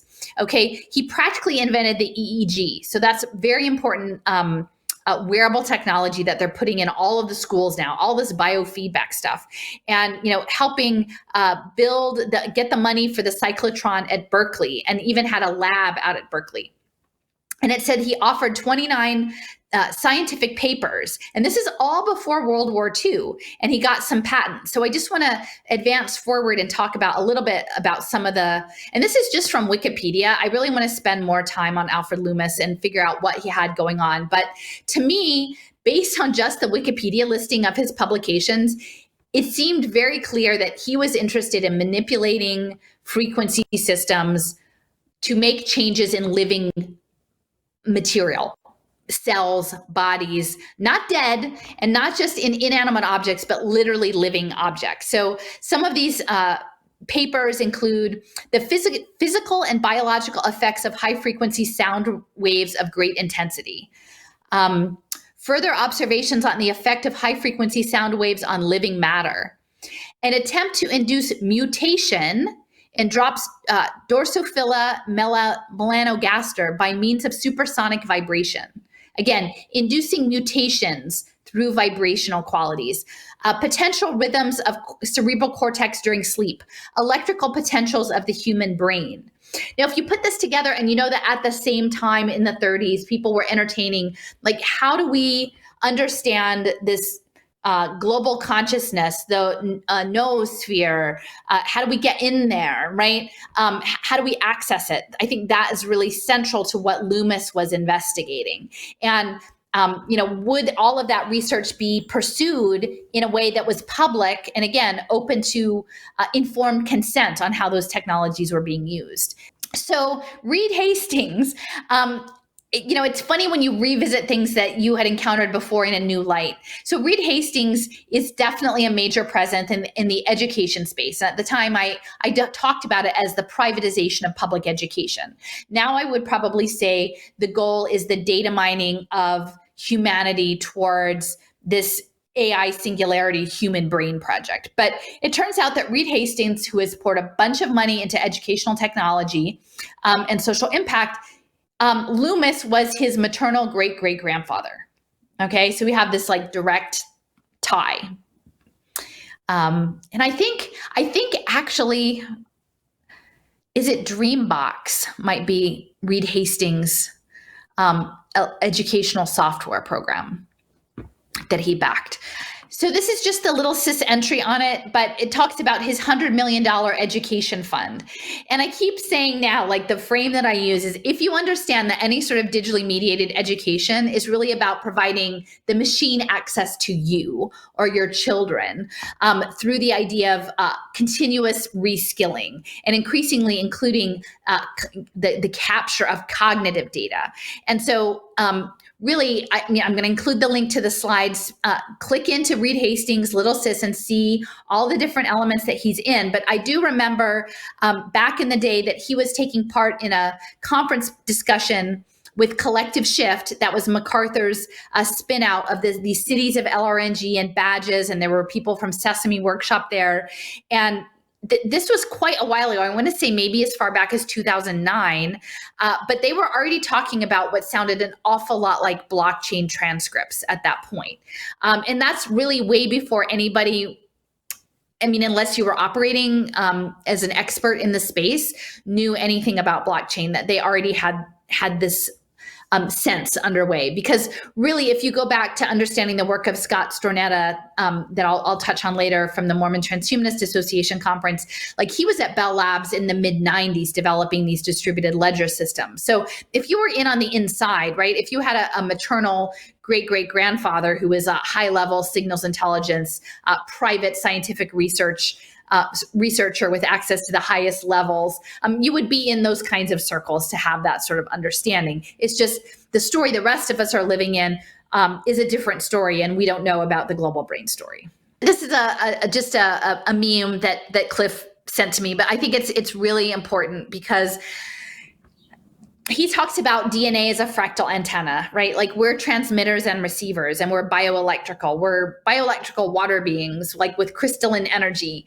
And so the consciousness that we have is not all just in our head. It's also how we interface with the noosphere, like with the collective intelligence, and being able to be discerning about how we listen and what we're listening to. And I think the signals intelligence people really understand this very well, how they transmit, and then how signals intelligence, going from like Morse codes, dots and dashes, to more and more sophisticated encrypted military messaging, then to broadcast media, mass media, that it was about programming a story and a message, and that we have to be very intentional about what we're listening to, because if you start listening to the wrong thing, you're going to get off track and you're going to start to channel really negative energy, which happens sometimes, right? So if you're channeling this message, part of it is, I think we're already naturally resonant with the world, but increasingly they're looking to come up with non-surgical neuroprosthetics, whether through nanoelectronics or nanomachines or self-assembling nanoparticles that can cross the blood-brain barrier and provide an overlay for neural engineering in our brain that will connect us into this larger global brain. So just to mention that when we were in the Salt Lake area, at the University of Utah, they created a research park in the late 1960s, not long after they had the Alta meeting to set up the ARPANET. And they were doing all of this kinds of research. And, by the late 1990s, early 2000s, we're developing neuroprosthetic technologies and BrainGate, but things that are much more refined than I think the typical Neuralink that people are trotting out, in a general way, that it's like a non-surgical intervention is really where they're at now. And that's what James Giordano talks about, the N3 DARPA initiative. I actually met Nassim Harriman at Burning Man. He was camped in my same camp. I had a friend that was really into the unified theory, and I never quite wrapped my mind around it, but the whole unified holographic theory or whatever. Anyways, yeah, he gave a presentation there on it, but I was not in a headspace to deal with that. Well, the thing is, so like a week ago Friday when I met up with Steffers, like we did a number of site visits around like Lake Carnegie and the Institute for Advanced Study and some of these other places, and then she had to peel off, and so I ended up going over to Grover's Mill, which is the site in New Jersey where the Orson Welles broadcast of War of the Worlds. So they remade the H.G. Wells story into a radio broadcast that made it sound like reality TV. And I think even though they dropped some clues that it was a radio play, it was confusing for a lot of people. And at that point, like you really only had radios. And so like millions of people around the country thought that aliens had landed in New Jersey and were taking over and like taking out the New Jersey militia. And so they actually have like in the 50th anniversary, they put in a little monument. So I went out there, but on the way there is where the Sarnoff Corporation was. And David Sarnoff was early signals intelligence with Marconi and then RCA, and then later on RKO Pictures and NBC.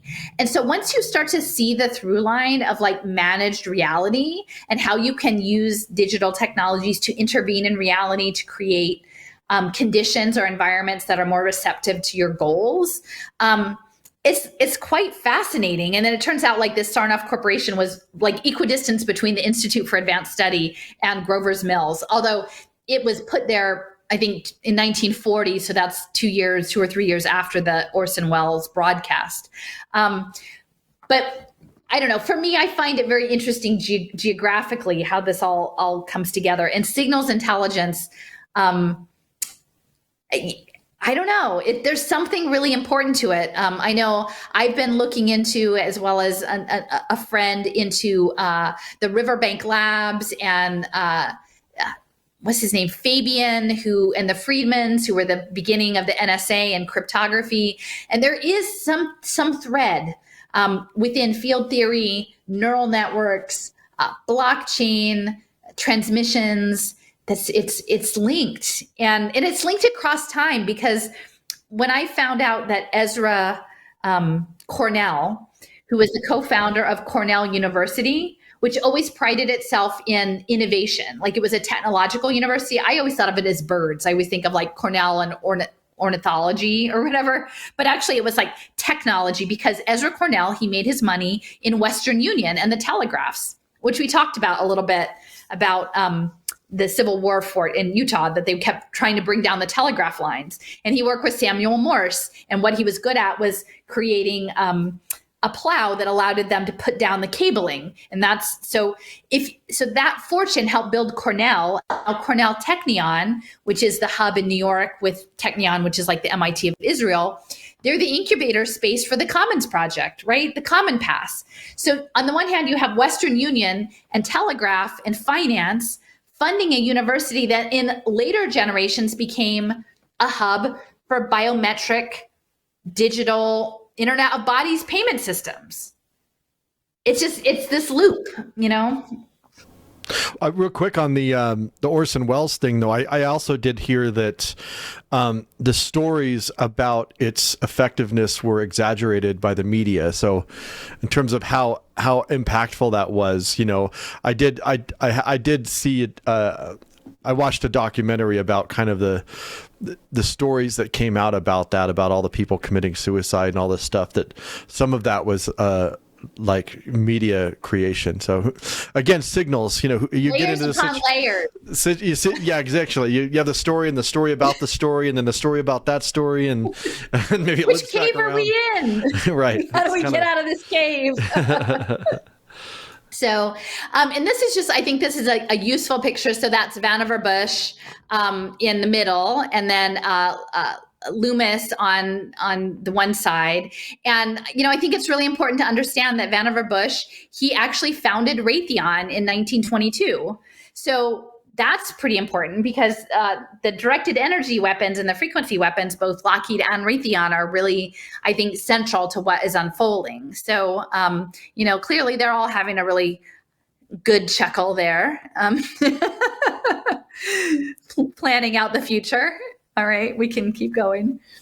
And so this is a link that I would encourage people to actually look at, because I was pretty fascinated when I found it. It's actually out of the FDR library, and it was a speech, I think, or a letter from Alexander Sachs, who was a chief economist for the Lehman Brothers, and he actually got the Manhattan Project started by delivering a letter between Alfred Einstein and Leo Szilard, his pupil, mentee, protege, that said, like, no, we really need to get this nuclear program going.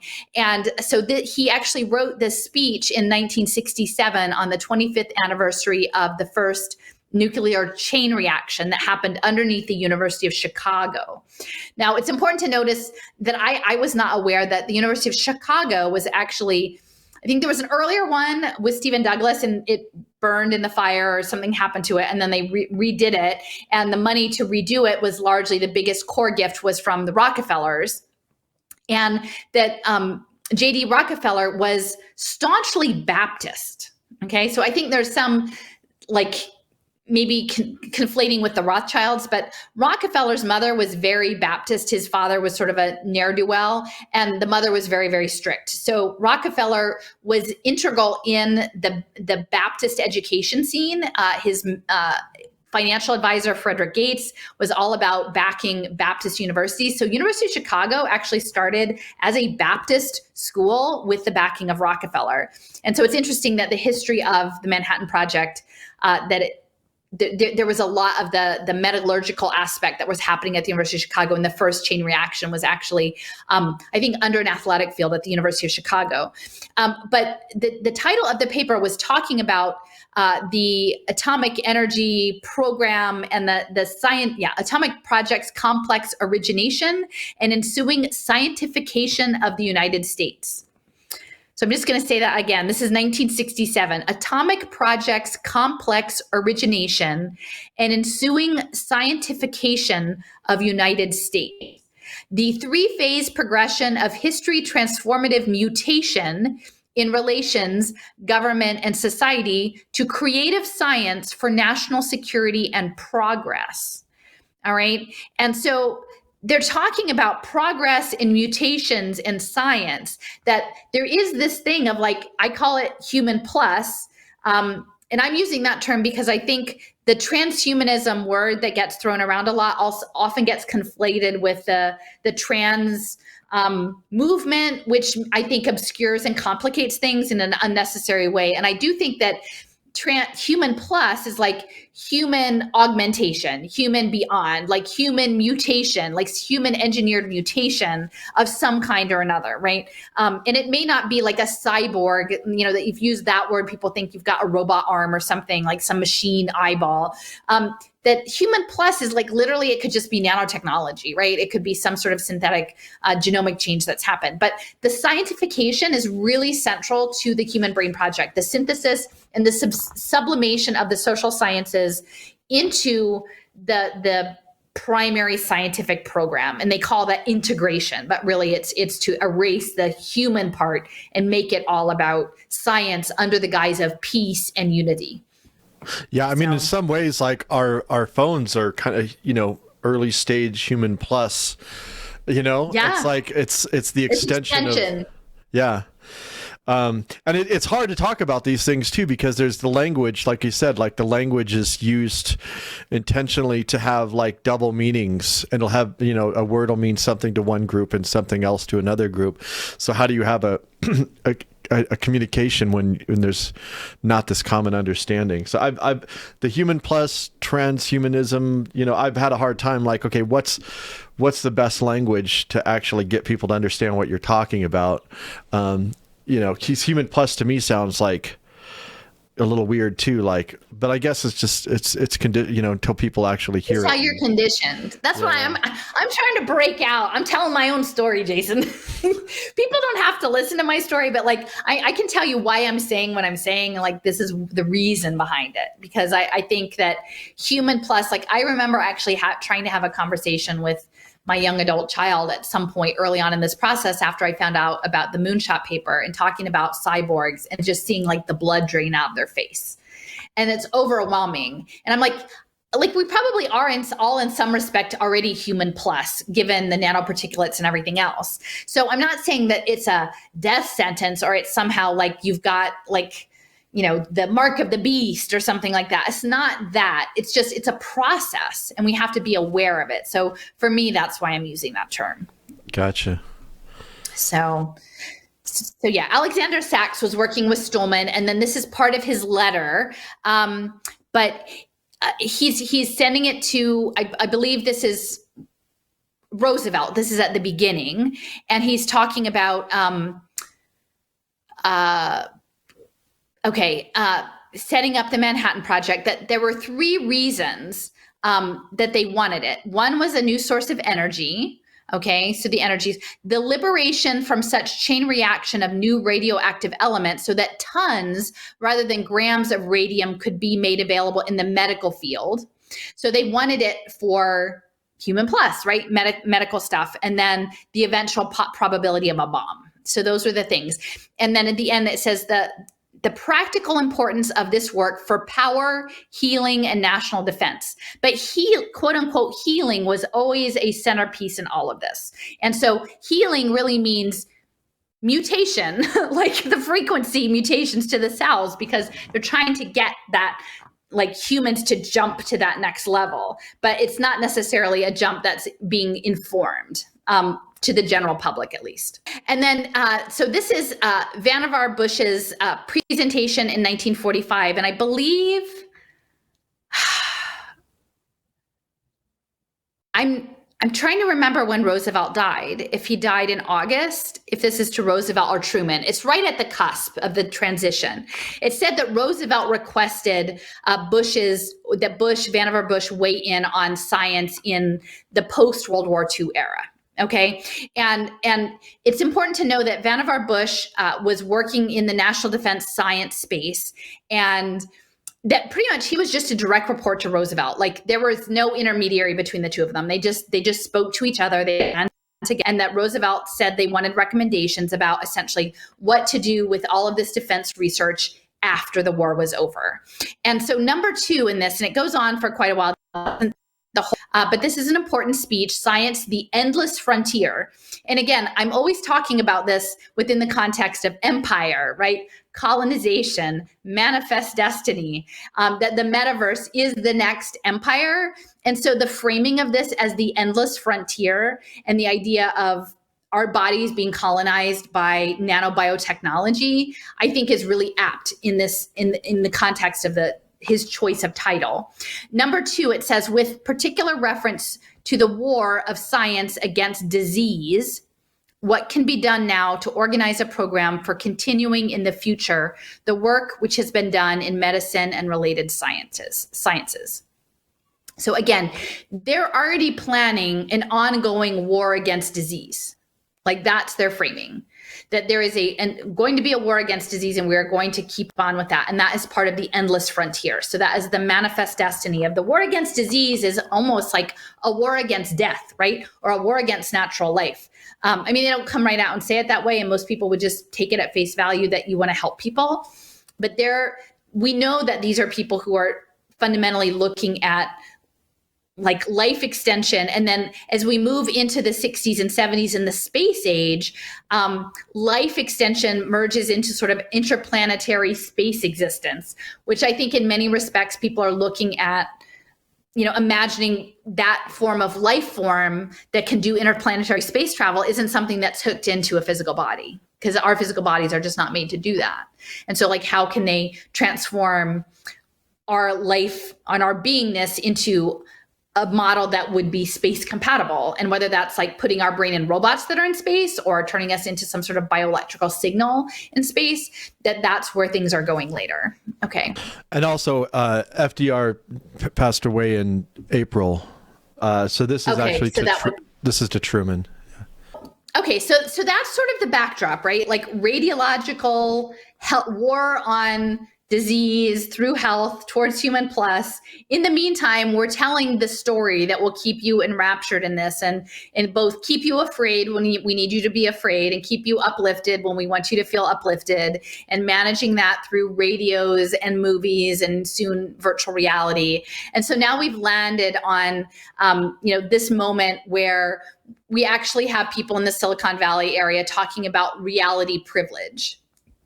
I've talked about this several times because I think it plays in with the identity politics, is that the material world will never have sufficient resources for everyone. And this is this sort of, Malthusian-based approach to the world. We're not going to fix the real world, but we'll customize your metaverse so that we have more equity and justice there. You'll have more opportunities, not in your physical world, but if you put on this haptic suit, we can give you some opportunities for underserved communities to, ride horses and beyond, go to Tahiti and do all of these things. And of course, this is also going to be baked into the climate narrative and the sustainability thing, right?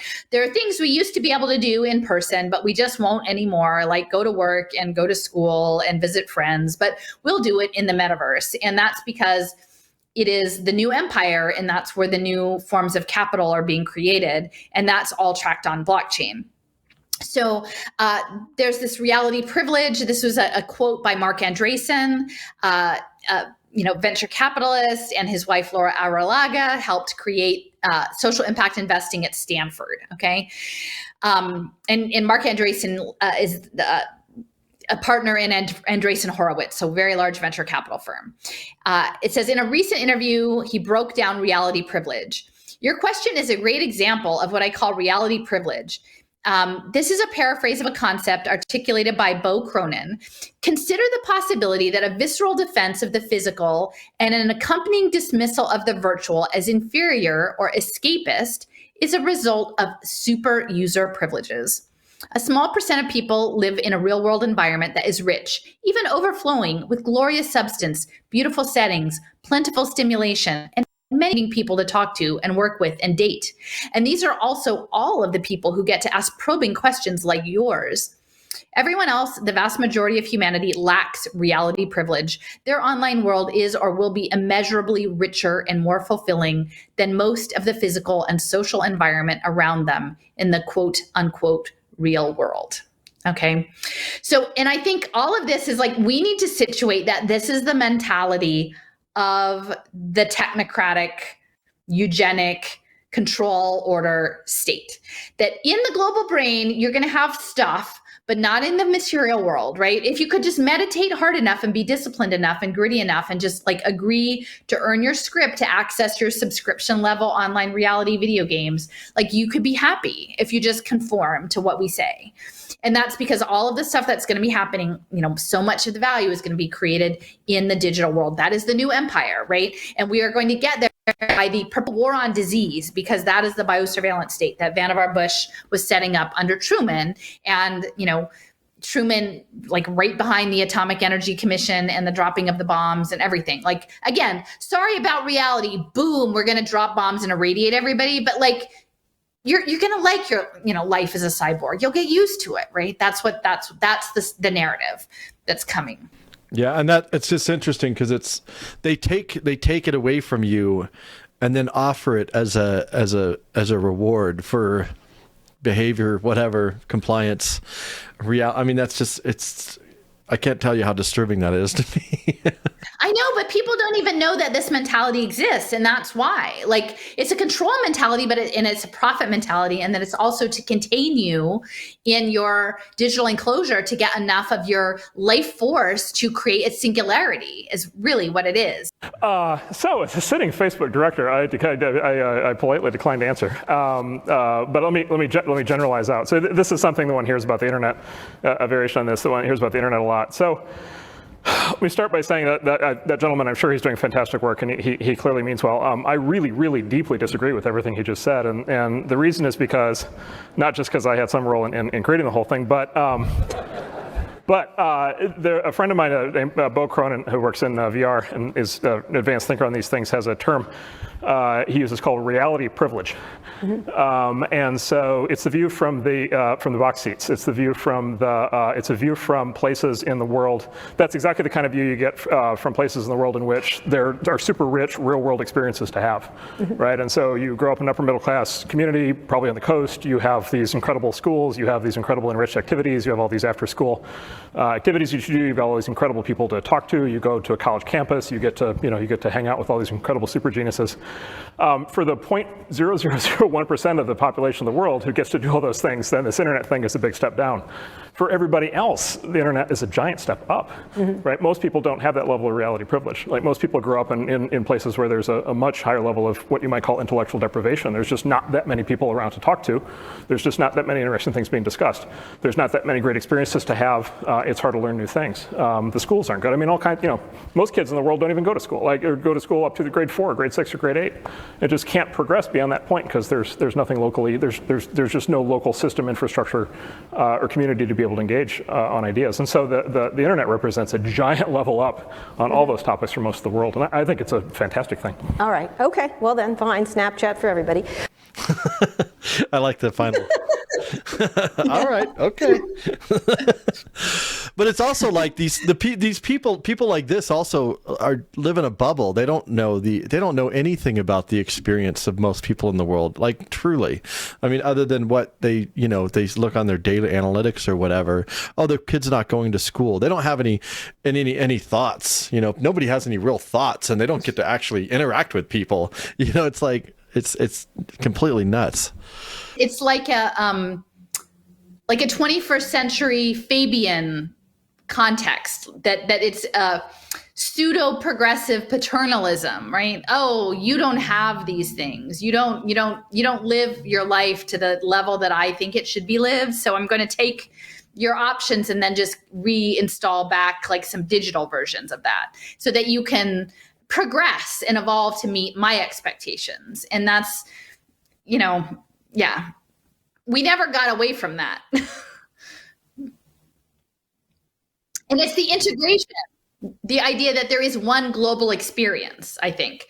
Like, that's the global brain, what Stolman and Kuntz were talking about, that everything, I mean, really, they do frame it as sort of a one world order, that we will beyond nationalism, we will beyond religion, we will beyond culture, we will just all be some unified blobby thing, right?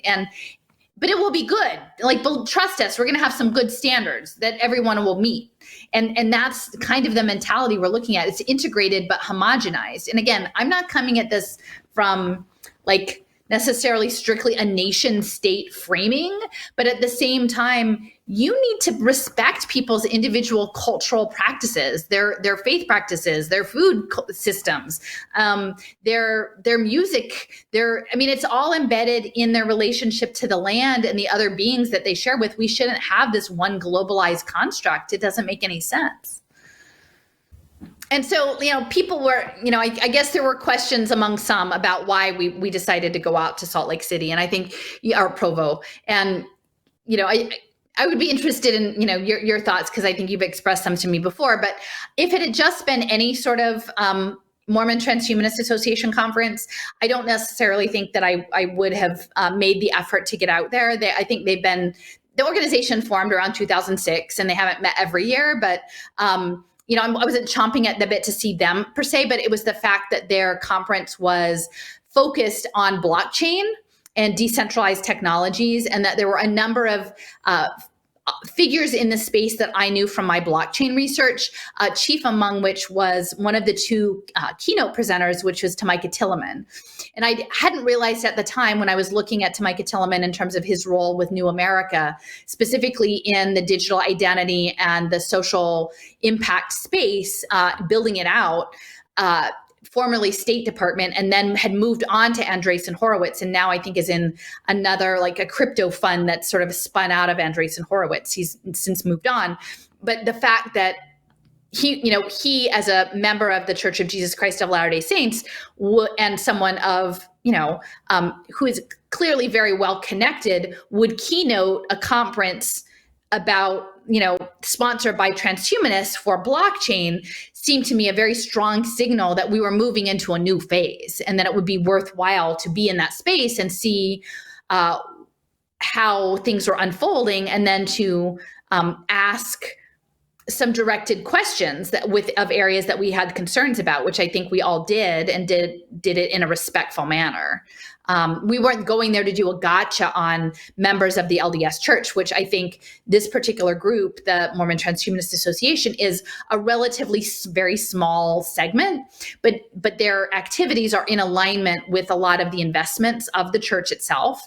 And so to go and do this intelligence, so then we can, because we have, friends who are members of the church, to be able to talk to them about what was being said, so that they can better educate their own communities about what's unfolding, because no one's really meant to know. Unless you get in the room, you're not really meant to know what's going on there. How do you break out of a feudal system? Because it's not easy. But we know what this looks like from history, and remarkably, the ingredients that were necessary to break feudal systems in the Middle Ages are lining up again today. The first thing you needed was a pandemic, ironically. And the bubonic plague reshaped the value equation around labor in the same way that the COVID pandemic has reshaped our understanding of the value of digital systems and data and information. And those of us who have been able to work from home, or those of us that work for companies that utilize digital information, have certainly seen this play out in practice. And finally, in many instances, you needed war. And war is obviously a horrific form of human engagement, but it is also the most profoundly disruptive form of human engagement. And it has the effect of forcing people to question long-held assumptions that have governed societies in the past. You put these ingredients together, and you have the makings of a renaissance. And I would suggest to you that maybe, just maybe, we are witnessing the earliest moments of a dawning renaissance today. We just have this as a point of reference in the slides. This was the conference schedule, so you can see it was a very full day. It was from 9 to 5. I think there were over 20 speakers, and covering many, many issues from inoculations in the digital media age to salt nuclear reactors for microgrid communities to religion as an app to special economic zones. Special economic zones, having like blockchain smart contract law in a shopping cart, essentially everything that I could see that was about the potential of the tech sector and impact investors to create their own little city states and run them as fiefdoms through these technocratic mechanisms that they're selling to the general public as freedom, but really it's hyper control systems for a new form of digital capitalism. Yeah, and you said this before, but the conference wasn't really even hardly about like transhumanism. Really, it was about blockchain and governance, digital governance and markets. But like they hardly even talked. Was there any talks that really directly dealt with or human plus? Yeah.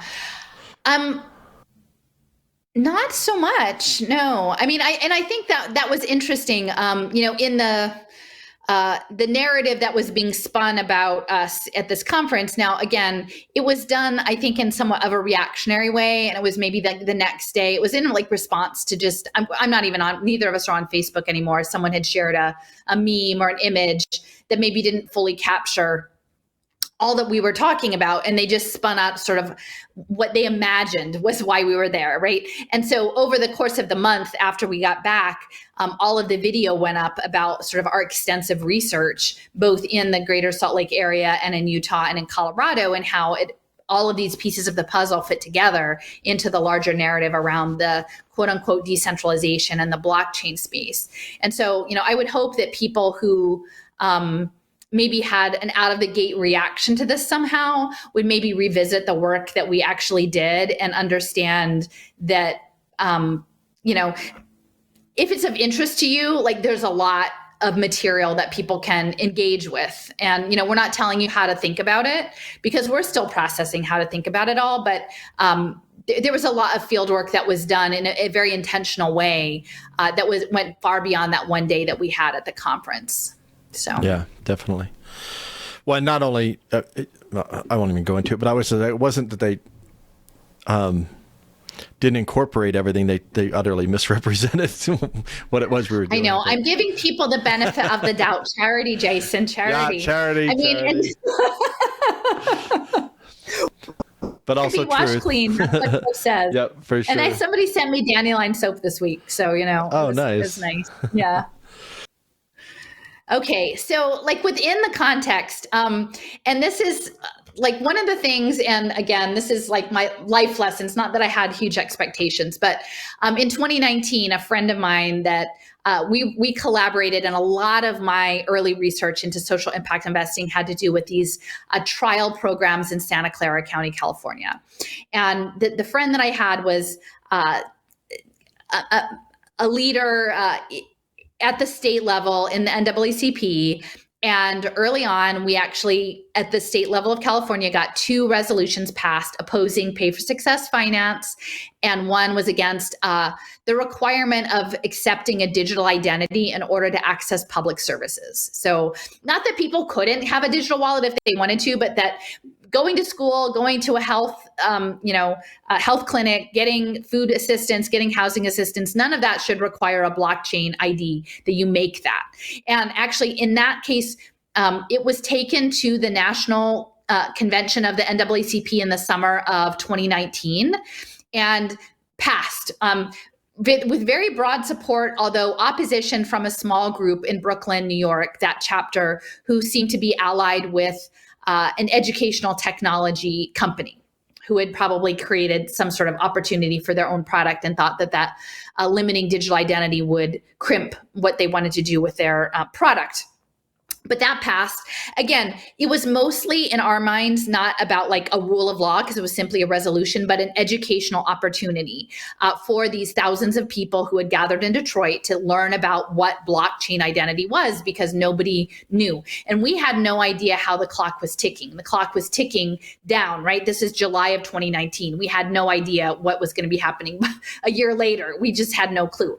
But we should have perhaps known because this is 2021, but in 2019, on the first day of the convention, the prophet of the Church of Jesus Christ of Latter-day Saints presented. He was among the first presenters at that conference, at the NAACP conference. And then shortly thereafter, they started announcing programs that they were doing with the NAACP in Chicago around financial inclusion and financial literacy, among other things.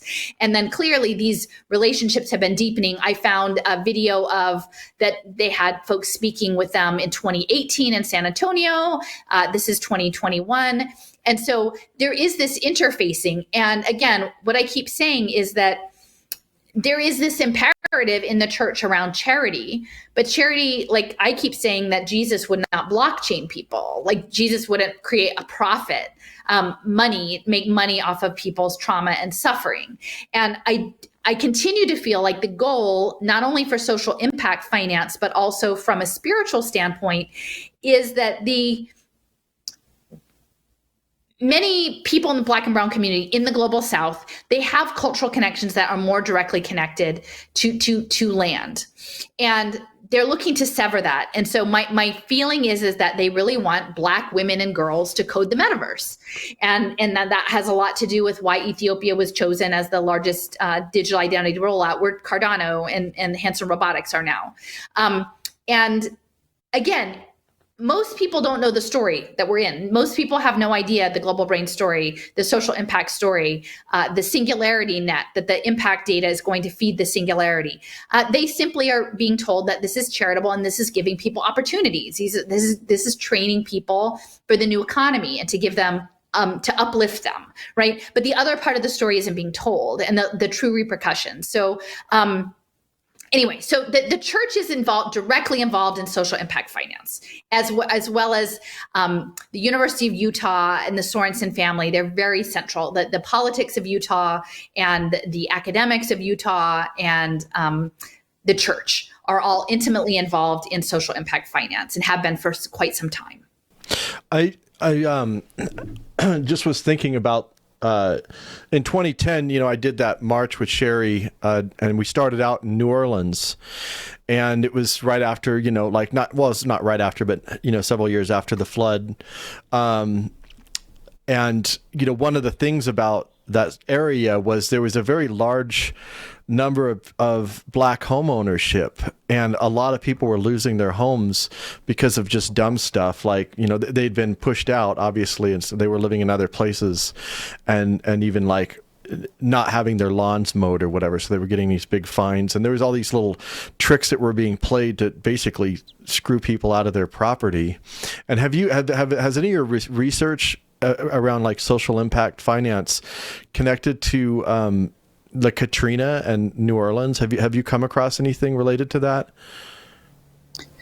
Well, I mean, I know that when I was coming in through the school, the public education space, that New Orleans was a crucible for takeover and privatization of schools. Now, at that time, that's what I was framing it as, privatization. Now I better understand that quote unquote privatization, which is truly happening, but the AI digital media-based learning is coming in whether you're doing cyber school at home, whether you're in a parochial school, whether you're in a micro school, this system is coming after the kids, no matter what the frame of the education is what label you want to put on it. So, I'm in a sort of a different headspace, but the takeover of and the closure of neighborhood schools in New Orleans was huge. It was like one of the biggest stories in the education space. And then also many reopened as charter schools, but the charter model, not unlike the privatized model, is that it's conditional, right? Like if you don't fit their model, you're pushed out. And that's, I would say, I had a new post up on my blog this week from a mother who was had her children enrolled in a micro school, and it wasn't in New Orleans, it was in another location, but she had concerns about collection of social emotional data and sort of behaviorist training that were happening in the children's school. And it was a franchise model. And she was in direct communication with the owner, who was an Texas oil guy. And he was like, well, you have to trust us, or if you don't, like, you're the customer, just leave. Right. And so there is this, under the guise of choice, but eventually all these different options can be such that if you don't comply with their model of how they do things, or they're not going to necessarily accept feedback, they're just going to push you out, right? And so I know it from the education space. I don't know it so much from the housing space, but I wouldn't be surprised. Actually, someone today just commented on the video that we did about property and the Chief Seattle talk, and then the fire, and mentioned flooding as another way of getting people out of their homes, is in flood zones. Again, it seems pretty clear that there are opportunities where weather is being engineered to certain effects. And so you could use either through various kinds of natural disasters to trigger displacement at mass scales, and then coming in, just like Loomis, he pull his money out before the bottom fell out of the market, and then they use the profits they had to buy everything up cheap. I mean, that's the way these things happen. They clear out. And I think in terms of disasters, the goal would be to rebuild back with smart infrastructure, right? And then it would be used, the climate stuff would be used as the justification, both for removing people from areas and then also doing the rebuilding to have all the infrastructure smarted up with the sensor networks. That will all be done for like energy and climate and weather monitoring and blah, blah, blah. Like that's how they're going to set it up. And so I hadn't really thought about floods in that context of dispossession, but yeah, I can see that more even so than fire. Well, actually, I've shown several documentaries about, one was called Up the Yangtze River in China. And then there was another one called Drown Out about India, but it's all about how the building of dams have also played a role in massive displacement, where these whole villages would be flooded out from the dams that were being built. Another man-made thing that causes large numbers of people to have to migrate into the cities. So there's another thing I thought about. Yeah, the Pick Sloan dams on the Missouri for the Lakota. The Pick Sloan dams were total about that. And because they also, when the floods happen, they lose the ecosystem too. Yeah. Yeah. People don't think of that as, this actually can be used as a weapon of war in a sense. So in case people are interested, this is the resolution that we drafted around blockchain. And I still think it's a useful resolution. Again, I don't put a lot of my stake in the belief that the laws are going to save us or the elected officials or what. From an educational standpoint, I think it's really helpful. There's about another half of a page, but there's a link to the rest of it. And this is the one that was passed by the NAACP in 2019. Again, I was just sort of checking with this friend, and again, the agenda is moving forward. She mentioned that the NAACP, in addition to its partnership with the LDS Church, I mean, have many partnerships. They were working with the, I don't know if it's Kaper or Kapoor Center, Mitch Kapoor of Lotus Notes. They have a whole social impact area. And so they have released a brand new report about the tech ecosystem is failing Black talent. So the focus there was on reskilling Black communities into the tech sector, right? And again, on the surface, it's being sold to people as a STEM career, job stability, a step up. But we know that what they're building is literally the open air prison planet, right? And that it's going to target, traumatized communities, Black and brown communities, as these impact commodities. That's just what it is. And you can see that this is from Essence magazine, but the framing is it's a Black woman. And so Kaper, he is deep in the impact space. And so I was just going to pull it up when I found a LinkedIn profile of a gentleman. His name is Mark Wagner, who is now a managing partner at Chainlink Capital Management. So I'm assuming that's some sort of blockchain connection. But for a time, for 8 years between 2018 and 2016, he was at Kaper Center. Do you mind if I look? I still need to look at that one. And so he was the chief financial officer there. It says the Kaper Center was founded by the early tech pioneer, entrepreneur, investor, and philanthropist Mitchell Kaper in partnership with his wife, Frida Kaper Klein. And this gentleman started out as the investment accountant and became CFO, doing a wide range of activities that were done in connection with, and again, they cross sectors, a foundation, a nonprofit, a venture firm, a family office, 2 consulting companies, and a real estate company. And I think that's really important to see how these things interface with one another, because it's not just one thing, right? It's how the nonprofit works with the real estate developer, works with the impact investors, works with the interventions and the foundations in the catalytic capital. It's how the deals are put together. And there are many moving pieces. And if you can spin off all of the pieces and control all of them, you can essentially create your own deals and run them at will. And then this gentleman moved, he moved on to become the treasurer of the Global Success Fund, which is the first ever pay for success based investment model for capital for social businesses. So he's already moving into the social impact space, and they were specifically women in Latin America. So, these are business models. These aren't charities. This is not charity. This is about catalyzing and remaking society to fit the expectations of digital society and the metaverse. And a huge amount of the next generation, maybe the next couple generations, will be to build this thing out and then to secure it, because the cybersecurity is a huge part too, because we know that this stuff is being hacked all the time. And the digital identity, as much as they want to pretend you have these wonderful, safe, secure digital identities, no, they're being hacked all the time. Wallets hacked all the time. It's a mess, right? And so my question is for children and the unborn, are we building a world where literally no one is allowed to do anything else but build the metaverse and fight people off and secure it and just go to war over the metaverse when it's not even real? It's a fiction. It's a military fiction that we're being pushed into, and they really want Black and brown people to buy into it and to build it for to build it for the investors.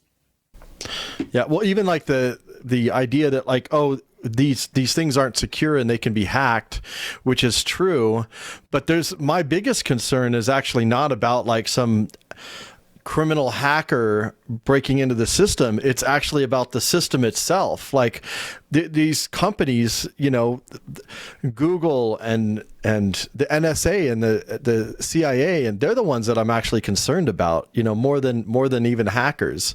So, I mean, yeah, there's hackers, but there's also like the people who actually built the damn thing are the ones that I'm concerned about. Built the technology that it runs off That's true. Point taken. Yep. Point taken. So at the time, so this is my question. I know the NAACP is working with the LDS Church, and I know they're working with Mitch Caper. So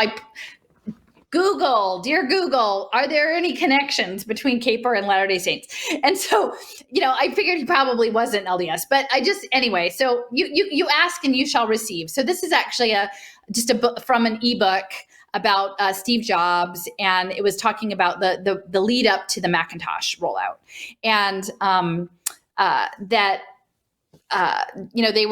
it was very secretive, and, they were talking about setting up the marketing campaign and the role of the marketing campaign. And it said the man assigned the role of introducing the Macintosh to the world and vice versa was a slick marketing director named Mike Murray with a penchant for mirrored sunglasses. So that's interesting. You've got mirrors. Given the near religious zeal required by those working on the Mac project, it is perhaps unsurprising that he later went on to become mission president for the Church of Jesus Christ of Latter-day Saints. Okay, so it said he joined Apple in 1982. Well, what I found out later is that by 2000, he had moved, and then he is working in the social impact finance space for the church. So this is a quite a prominent rollout, right? His debut with the Macintosh. Okay, so the quality of this is not great, but I was trying to confirm, like, is Mike Murray the gentleman who is working with the church, the same one for sure as the guy who did this 1984 Apple Macintosh rollout ad during the Super Bowl? And so this is a CNN clip that was done a number of years later, but it includes an interview with him briefly, and it shows the film, and it is Channel's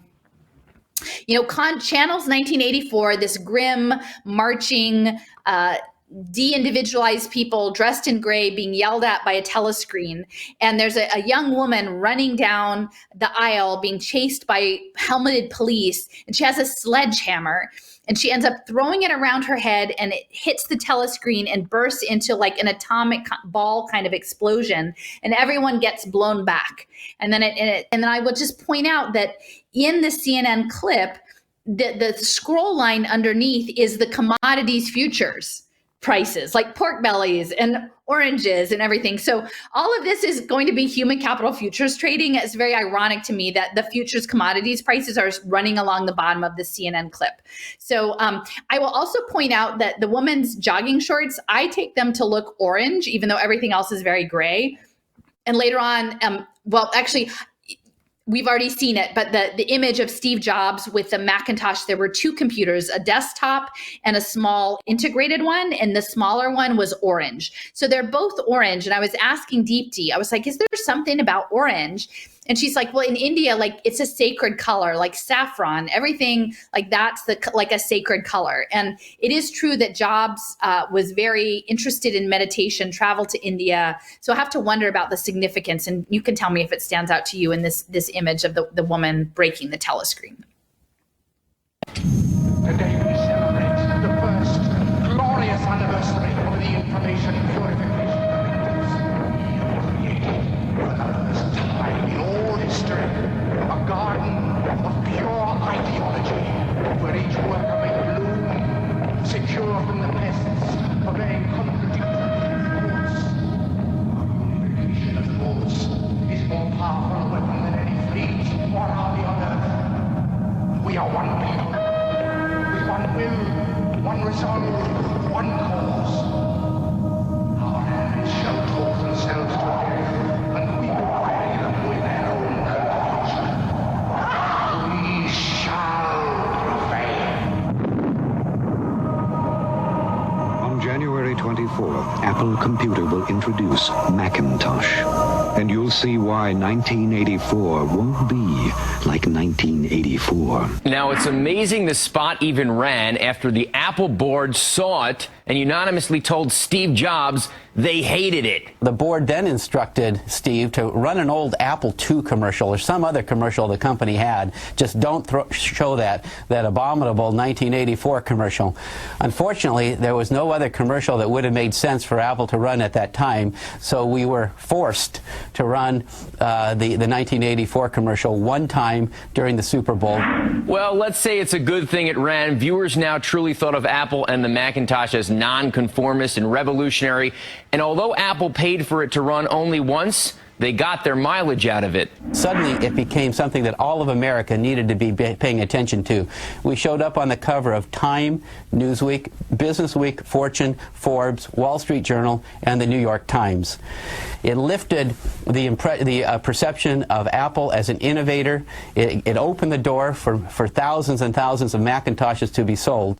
Now, it's certainly in hindsight, but it can be argued that without this spot running, Apple could have met its early demise. The Apple II was clearly running out of gas. Funny story, at the board meeting after the Super Bowl, Mike Murray was just on, told us the board gave Steve Jobs a standing ovation for sticking to his guns and running the spot. So what's interesting there that I just realized was Mike Murray, when I was looking, like I was so focused on trying to get the confirmation that it was actually him and the ad and the Mac and the impact investing. And for a time, and I'll show you this later, he spent several years in Philadelphia as the head of the Philadelphia mission, which is interesting to me. And so I just realized watching it again that the backdrop behind Mike Murray was the Philadelphia skyline. So he gave, when he was talking, he was actually here in Philadelphia when the interview happened.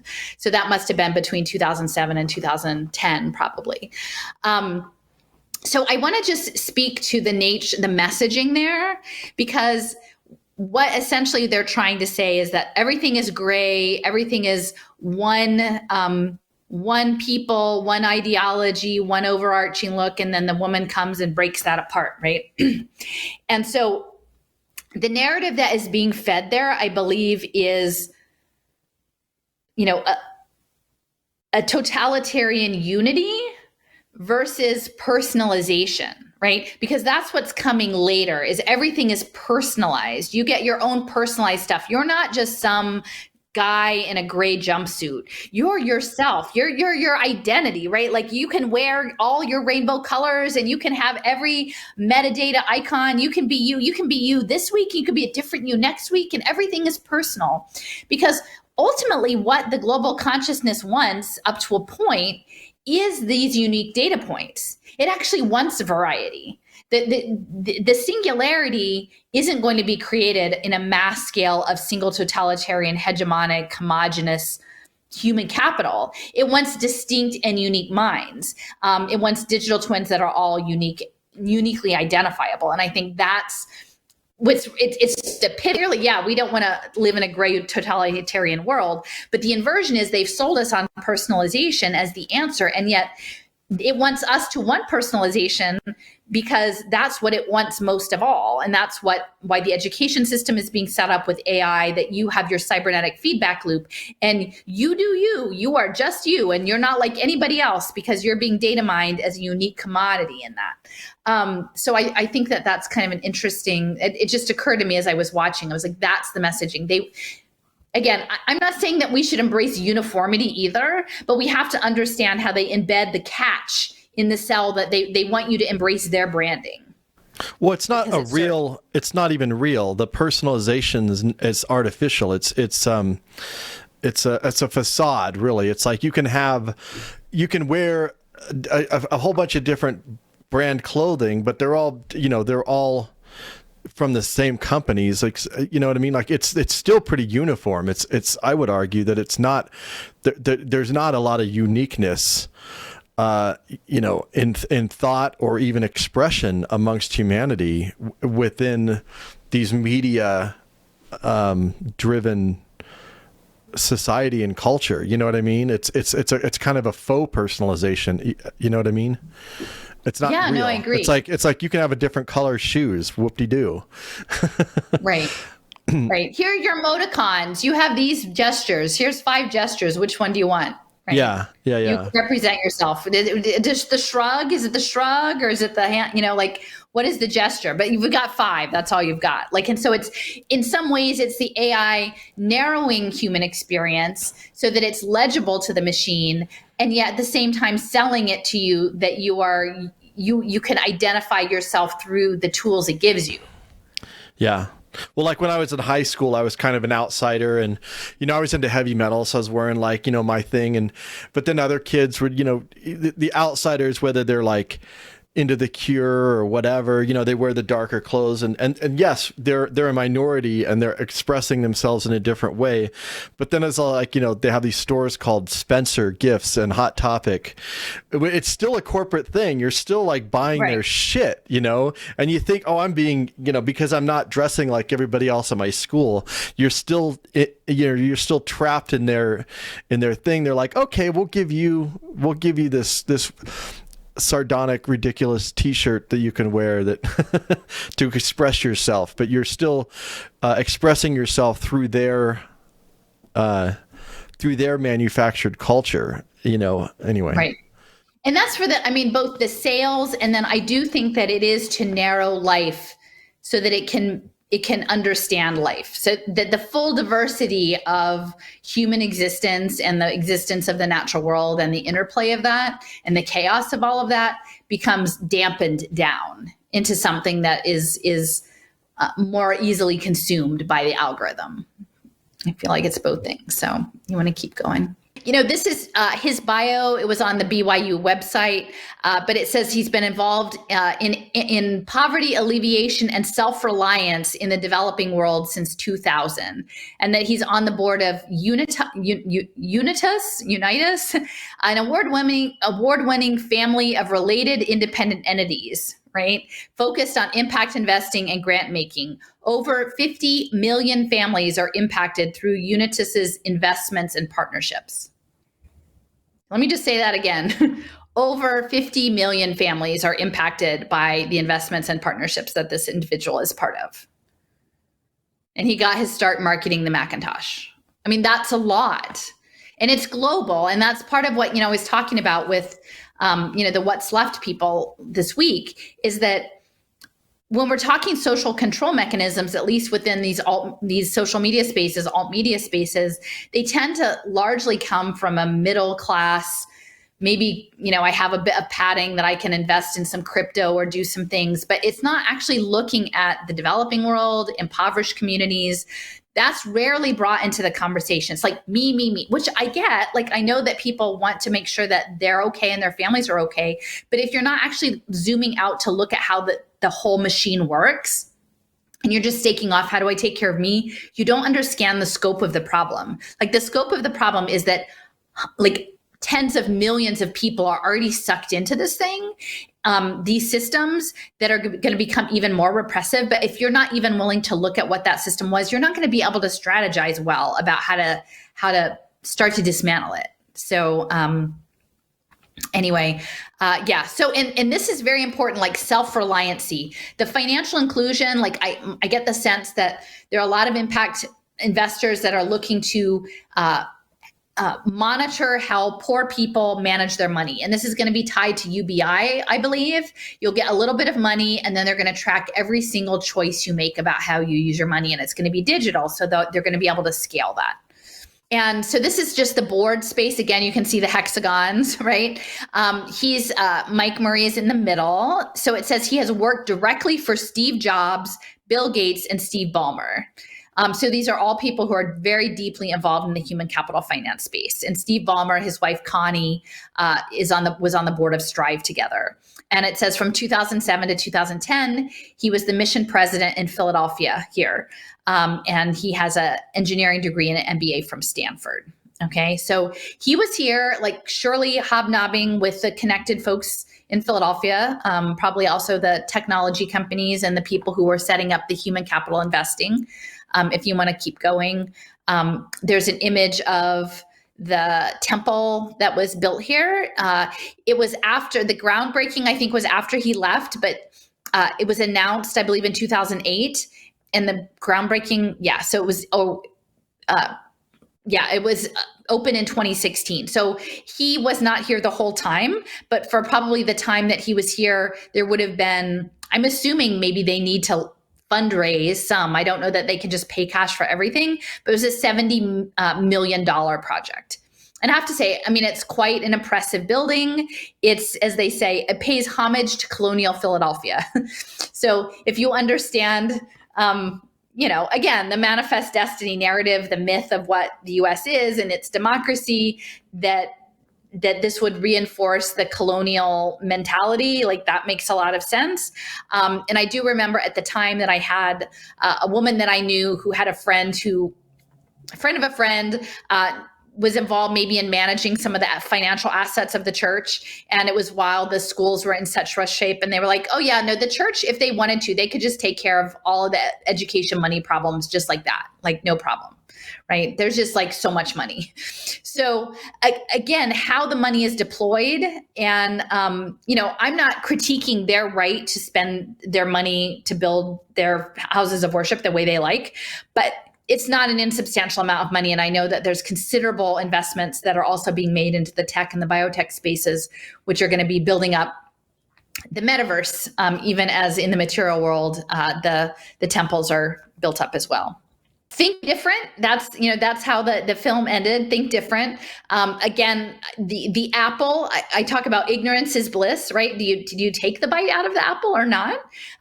It's a rainbow apple, so that has its own stuff with the LGBTQ community, and I'm not necessarily going to go there, but also it's the UN SDGs are rainbow colored, and IRIS, which is the impact metrics for the Global Impact Investment Network. IRIS is the rainbow. It was the god that transported, sent messages from the gods, and that Iris was the rainbow. So think different. Again, imagine human plus, right? Think different. Think different. It's sort of a slightly odd and awkward phrase, but you get conditioned to it. Think different. And it's jarring the status quo. Think different, right? Like throw the sledgehammer into the telescreen. You're an individual, but here, let me show you how to be an individual. You can be an individual with our 8 colors. You can express your individuality within the frame that we give you, within the construct, the memes, the GIFs, the whatever, the overlay, that you can identify yourself within your images. And here I am, so this is me, but I'm going to talk about Rainbow's End, right? Here's Rainbow's End, Vernor Vinge, the father who first talked about the singularity, science fiction author. And I've been reading Rainbow's End, it was written in 2006, I believe, but it was about a near future of augmented reality and wearable technology. And it's set in San Diego. So I'm going to just riff off of the bitten apple, I think, in San Diego for a second. So on the right is the University of California, San Diego Library, and it's overlooking a small garden, and that is meant to be the Garden of Eden. And there is an art installation on the university campus called Snake Path from 1992. Again, I think the Human Genome Project was 84, and it didn't get underway for a few years after that. So it's not too long after sort of the launch of the whole biotech space. And they created a path that started at the library. The head of the snake is at the library. It's all made of hexagonal pavers. And then it goes down the hill around this Garden of Eden, where they specifically have a bench that says sort of ignorance is bliss. It's better to not be wise. And the snake, the body of the snake and the tail goes down, and it ends up at the Biotechnology and Jacobs Engineering School, which is 10 buildings over 20 acres on the UCSD campus. And that was a part of the Rainbow's End story that I read. There's a scene in which one of the characters comes up and he talks about the snake path. So that's how we know it. So I have a map of the UCSD campus. In the upper left side is the Salk Institute. Now, again, Jonas Salk, when he was working on the polio vaccine, was at the University of Pittsburgh, which is where Oliver Reiser of the Global Brain Project, they were there at the same time, and he created his own institute.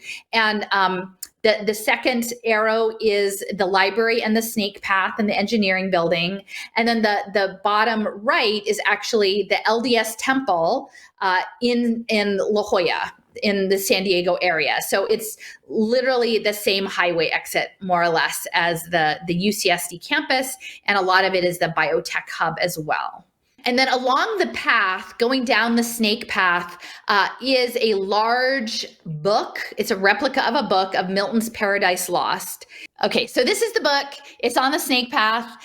It's supposed to conjure, actually, they say Alice in Wonderland because it's oversized. It's a book that's like taller, it goes over your head. It's Paradise Lost. Then wilt thou not be loath to leave this paradise, but shall possess a paradise within thee, happier far. And at the bottom of the path, these are the engineering buildings. There's another art installation called Fallen Star. Okay. And the artist's name is Do Ho Soo. And this person is South Korean. Okay. And so this idea of this little bungalow that has crashed, quote unquote, into this brutalist science building. And there's a little garden, and there's you can actually, well, I guess they don't let you anymore because of COVID, but you used to be able to go in, and there was like a study and an oriental rug and a leather wing chair, and you could go hang out in that little house. And it was about sort of dispossessing your home into some unexpected and bizarre place, which is a bit Wizard of Oz-like, but also, I think, unsettling in the way that Alice in Wonderland is unsettling. And the artist is South Korean.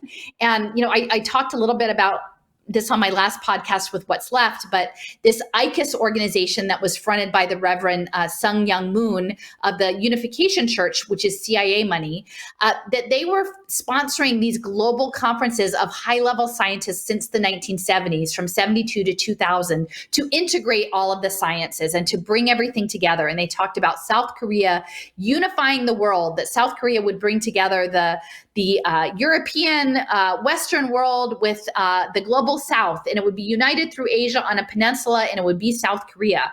And he also sort of sounded like he was launching the Belt and Road Initiative in this video.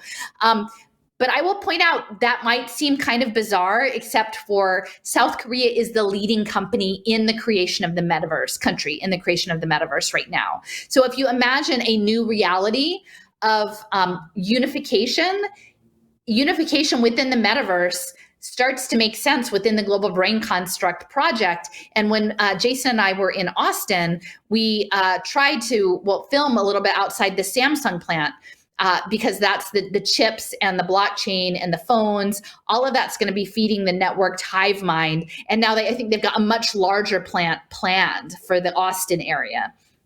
So all of these things do go together. And I'll just read this quickly. So this is a description of Paradise Lost and the fall.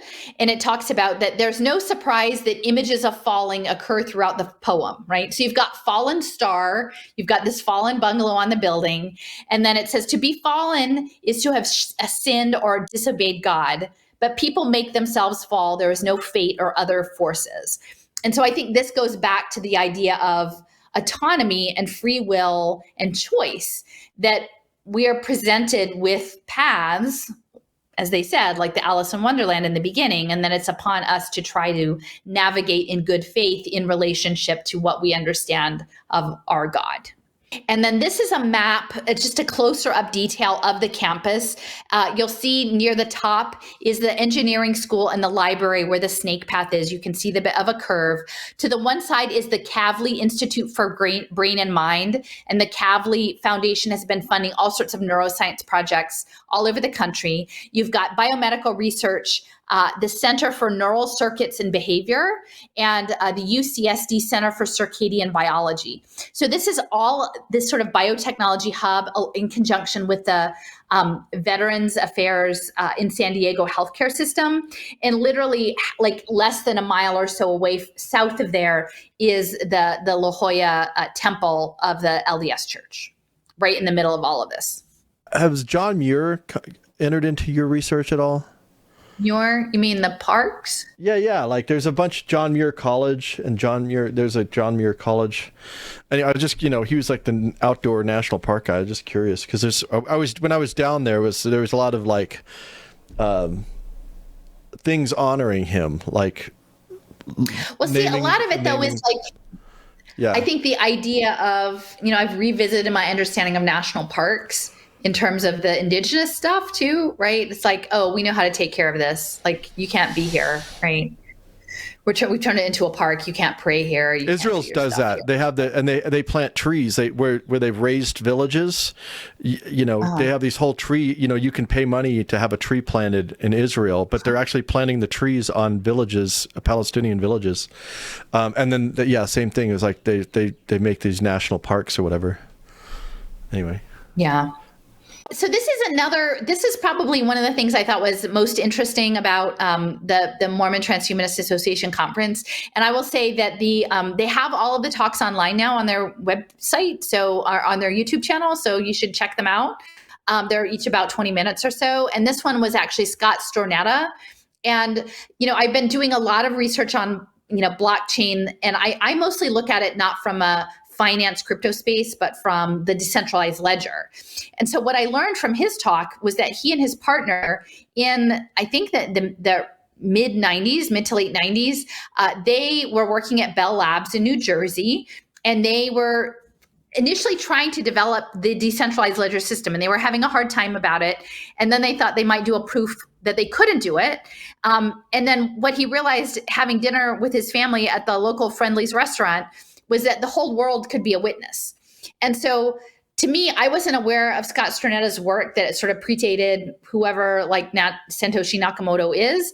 And because to me, the ledger system is more interesting than the money system, honestly, because I think ultimately the ledger system is about transactions with smart environments. And the fact that he was very interested in presenting his research specifically within the context of his faith. So I think once you understand sort of transfiguration, human plus, how that interfaces with the Latter-day Saints' theological beliefs and maybe this global neural network, it's in alignment, right? So that was something that I didn't know before the conference that was helpful. So I've been talking a lot about the global brain. One of the key people in the space, his name is Oliver Reiser. He was a chair of philosophy at the University of Pittsburgh. And again, that's where Carnegie and Pitcairn were earlier. He's there in the 30s and 40s, actually through the 60s, I think. I think he was a chair for like 40 years. And he was really interested in energetics and sort of field theory and this new level of evolution through sort of radio eugenics.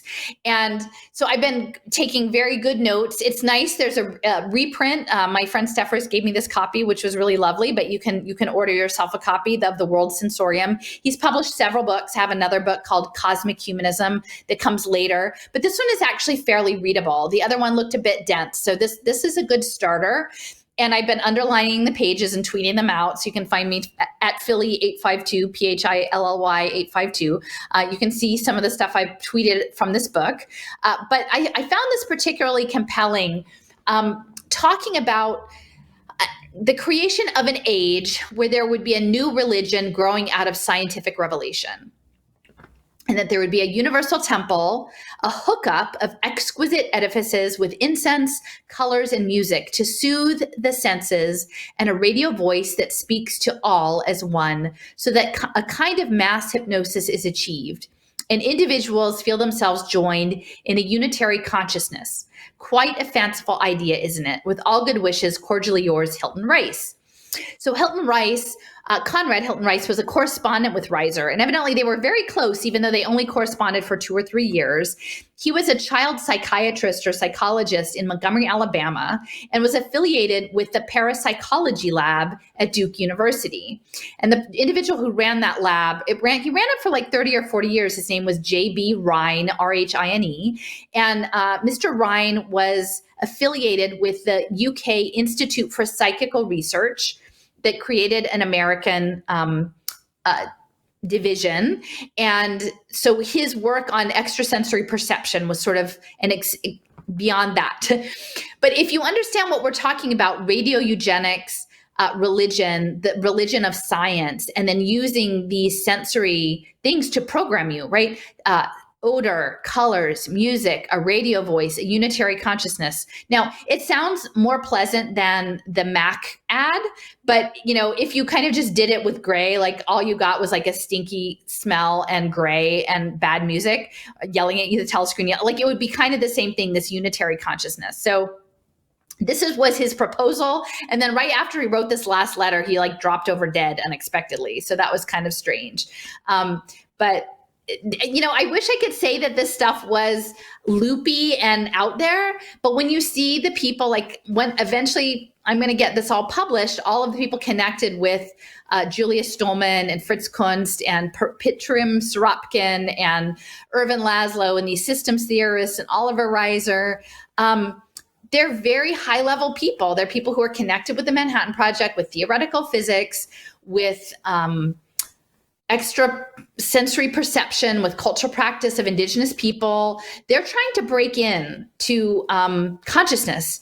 And I think in many respects, the Cold War was an excuse to weaponize the atmosphere and to use MK Ultra and other programs of mind control to do this level of experimentation in ways like that were happening through Operation Paperclip Nazi kind of scientists and targeting vulnerable communities. And I think in some ways, this is probably still going on by people who are being remotely targeted through electronic warfare mechanisms. So it's a little overwhelming, but yeah, fanciful, yeah. Isn't it? It's fanciful. Well, it's kind of wild because it's like, do they actually believe this? Because it's what they're describing is not a unitary consciousness. It's the elimination of consciousness and submitting to whoever's running the show here.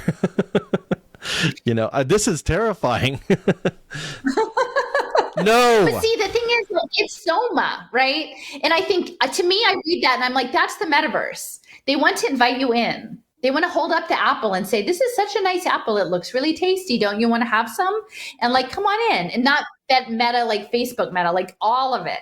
And they want you to want it. And so like, we had a little sparring with not a good natured sparring with like my friend Kenny and Andy about like, they're like, this leads to war. And I'm like, I don't know. If it happens the way they imagine it happening, it leads to you being zoned out and docile and like lobotomized. It's not like, they're not interested in mass war and destruction because they actually want all of it intact. They don't want you running around bashing everything with sledgehammer. They'd really rather zoned out. And I think if you understand, like, you're in Colorado, like the legalization mechanisms and stuff. And, at the same time, I'm not looking to create industrial criminalized society around, cannabis and things like that. But they're really interested in medicating people, right? And especially programming them through a variety of medications. And they're going to do that by making it legal and then putting it on blockchain and tracking it with nanotech and for quality control. Okay. And so the other thing about the blockchain, it's about making the global mind and it's about tracking your shit in the metaverse, right? So it's about like keeping track of all of your digital assets. And that's where I was earlier, is that it is the next extension of capitalism into the metaverse, into the digital realm, that you have to be able to keep track of your stuff from the real you on one side of the mirror to the animated you on the other side of the mirror. And so that's what your digital identity is. Your public-private key is your sort of portal, back and forth to the metaverse. And so what kind of stuff might you have in the metaverse? Well, you might have a teapot. So this is where I keep going, like, what's the teapot? I put a clip of an art thing about this teapot. It's the first virtual item. It was the first digital thing put into the internet, right? And the gentleman who did it, he was a PhD student at the University of Utah. He wasn't a member of the church. He was just a PhD student. He was actually English.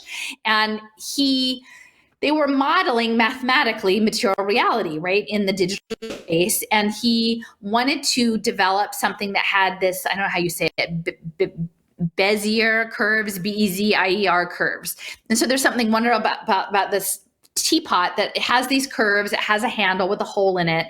And so for this modeling, which really hadn't been done before, and there were no 3D modeling packages, you had to do it all in math. And that's what his focus was. So that's the Utah teapot. And on my first visit to Utah, when I didn't have Jason's wonderful tech support, I did sort of a phone video outside of the engineering computing building at the university where this teapot was sort of designed. And it's fascinating because it's up against these beautiful building mountains of the Wasatch Range. And it's this squat black glass building. It's like this little black glass cube that's like mirrored glass that just is totally antithetical to the natural environment that's around it. And I think it has a nuclear reactor underneath it too. Okay, so this is an art piece. This actually, the short film is 4 minutes long, and I didn't do all 4. I have like 2 minutes of it.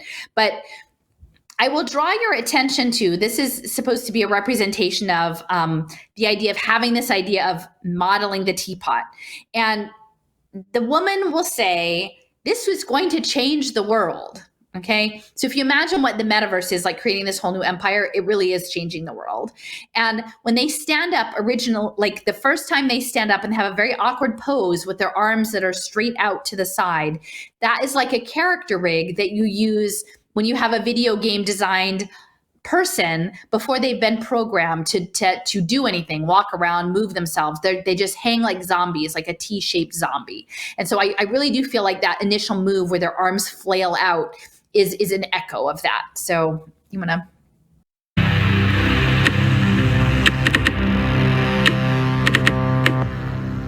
I was born in 1974, by the way. This means something. The barcode. Huh? Yeah, the barcode and the teapot.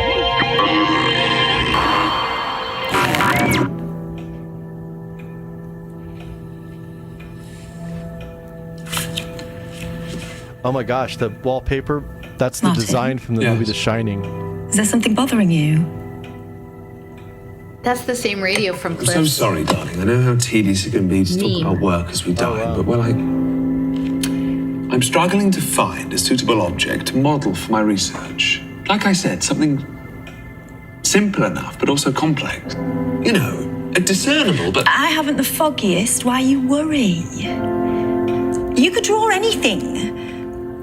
Why not this tea set? A teapot, darling.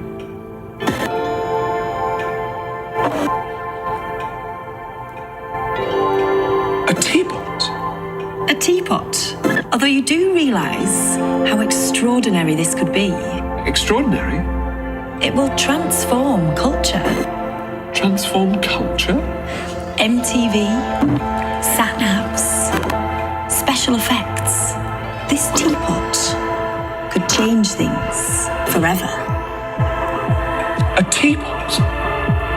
Something so simple yet so revolutionary. A teapot! A teapot! A teapot! A teapot!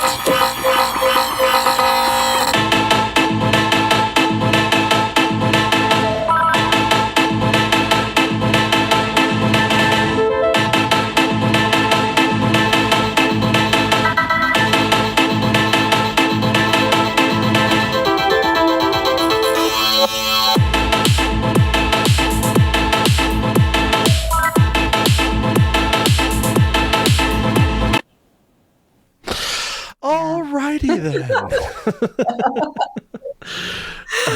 Oh, but I think it's interesting when it says it can change things. It can change things in really big ways. And the more I started poking around into the story of the teapot and the Alice in Wonderland in the Looking Glass and Disney and the LDS Church and impact investing and consensus reality and digitally engineered biology and digitally engineered immersive media for character building, right? It all got really complicated, but in interesting ways. I mean, I don't know exactly what to say about it all, but it feels like there are very interesting intersections. And, you know, this artist, when they sort of glitch out, they're, I think, based in Manchester, which is where the Industrial Revolution was, which is where, you know, the graphene research is, which is where actually Chaim Weizmann,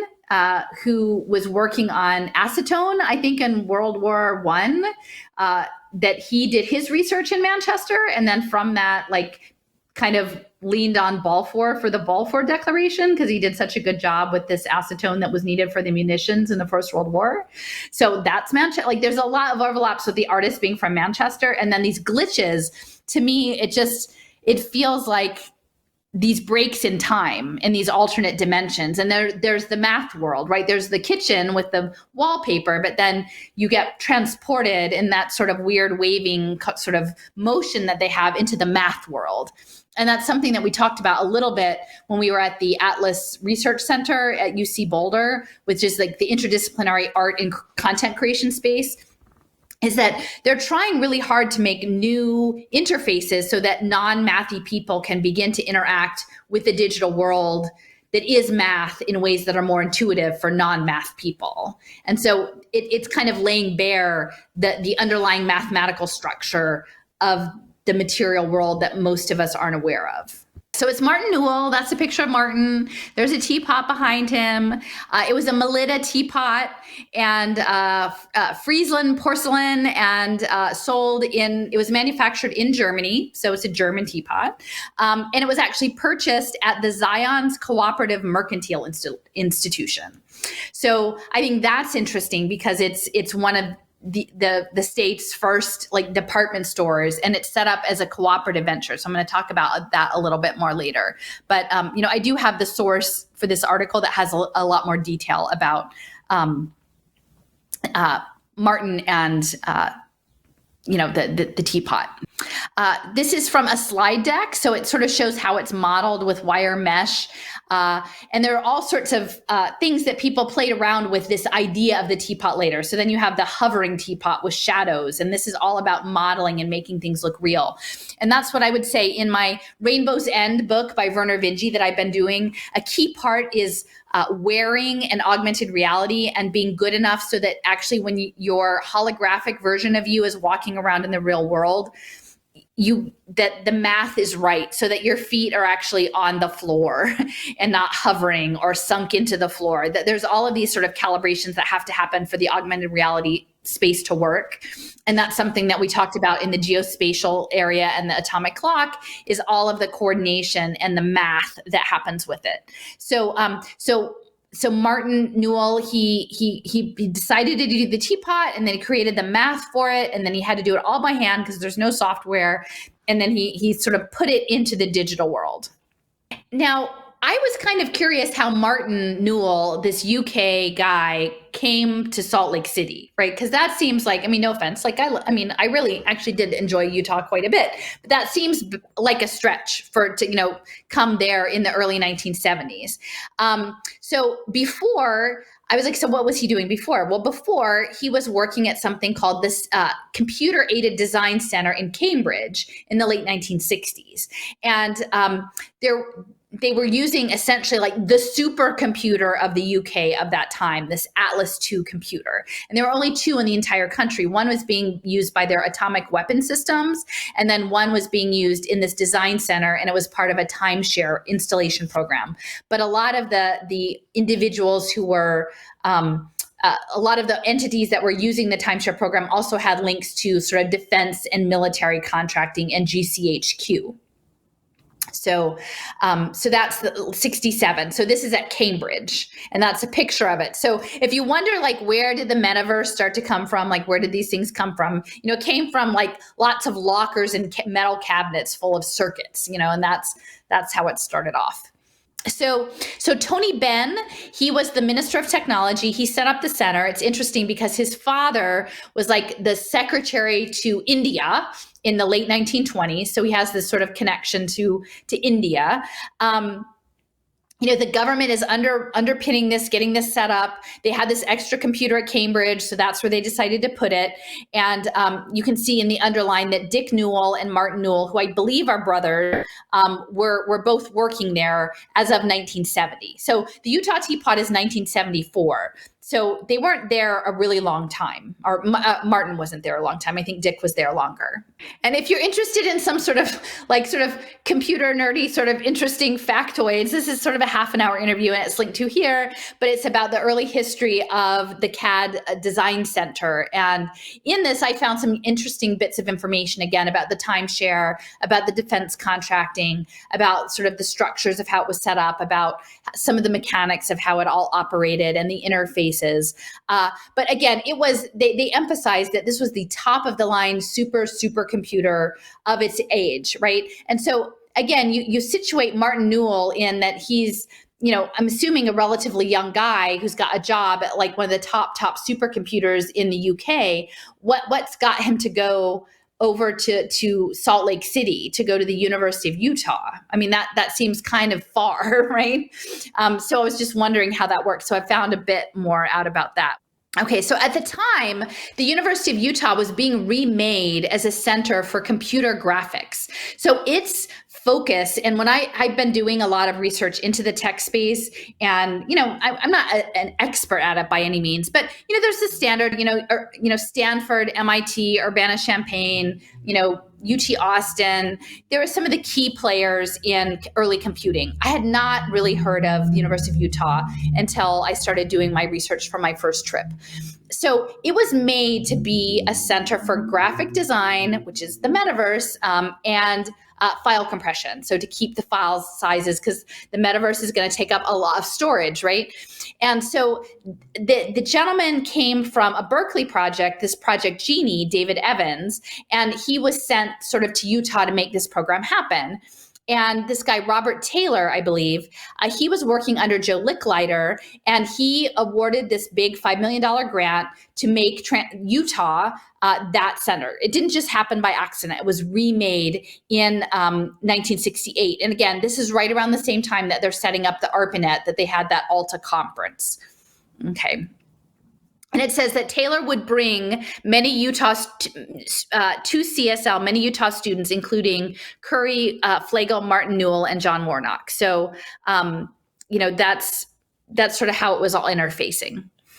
So Robert Taylor, he was the one that was working under Licklider, and it was saying that, if you remember, and I think on one of my earlier slide presentations, I had this image of Licklider's memo about creating an intergalactic network, which at the time seems crazy, right? An intergalactic network before the space program is really even like off the books.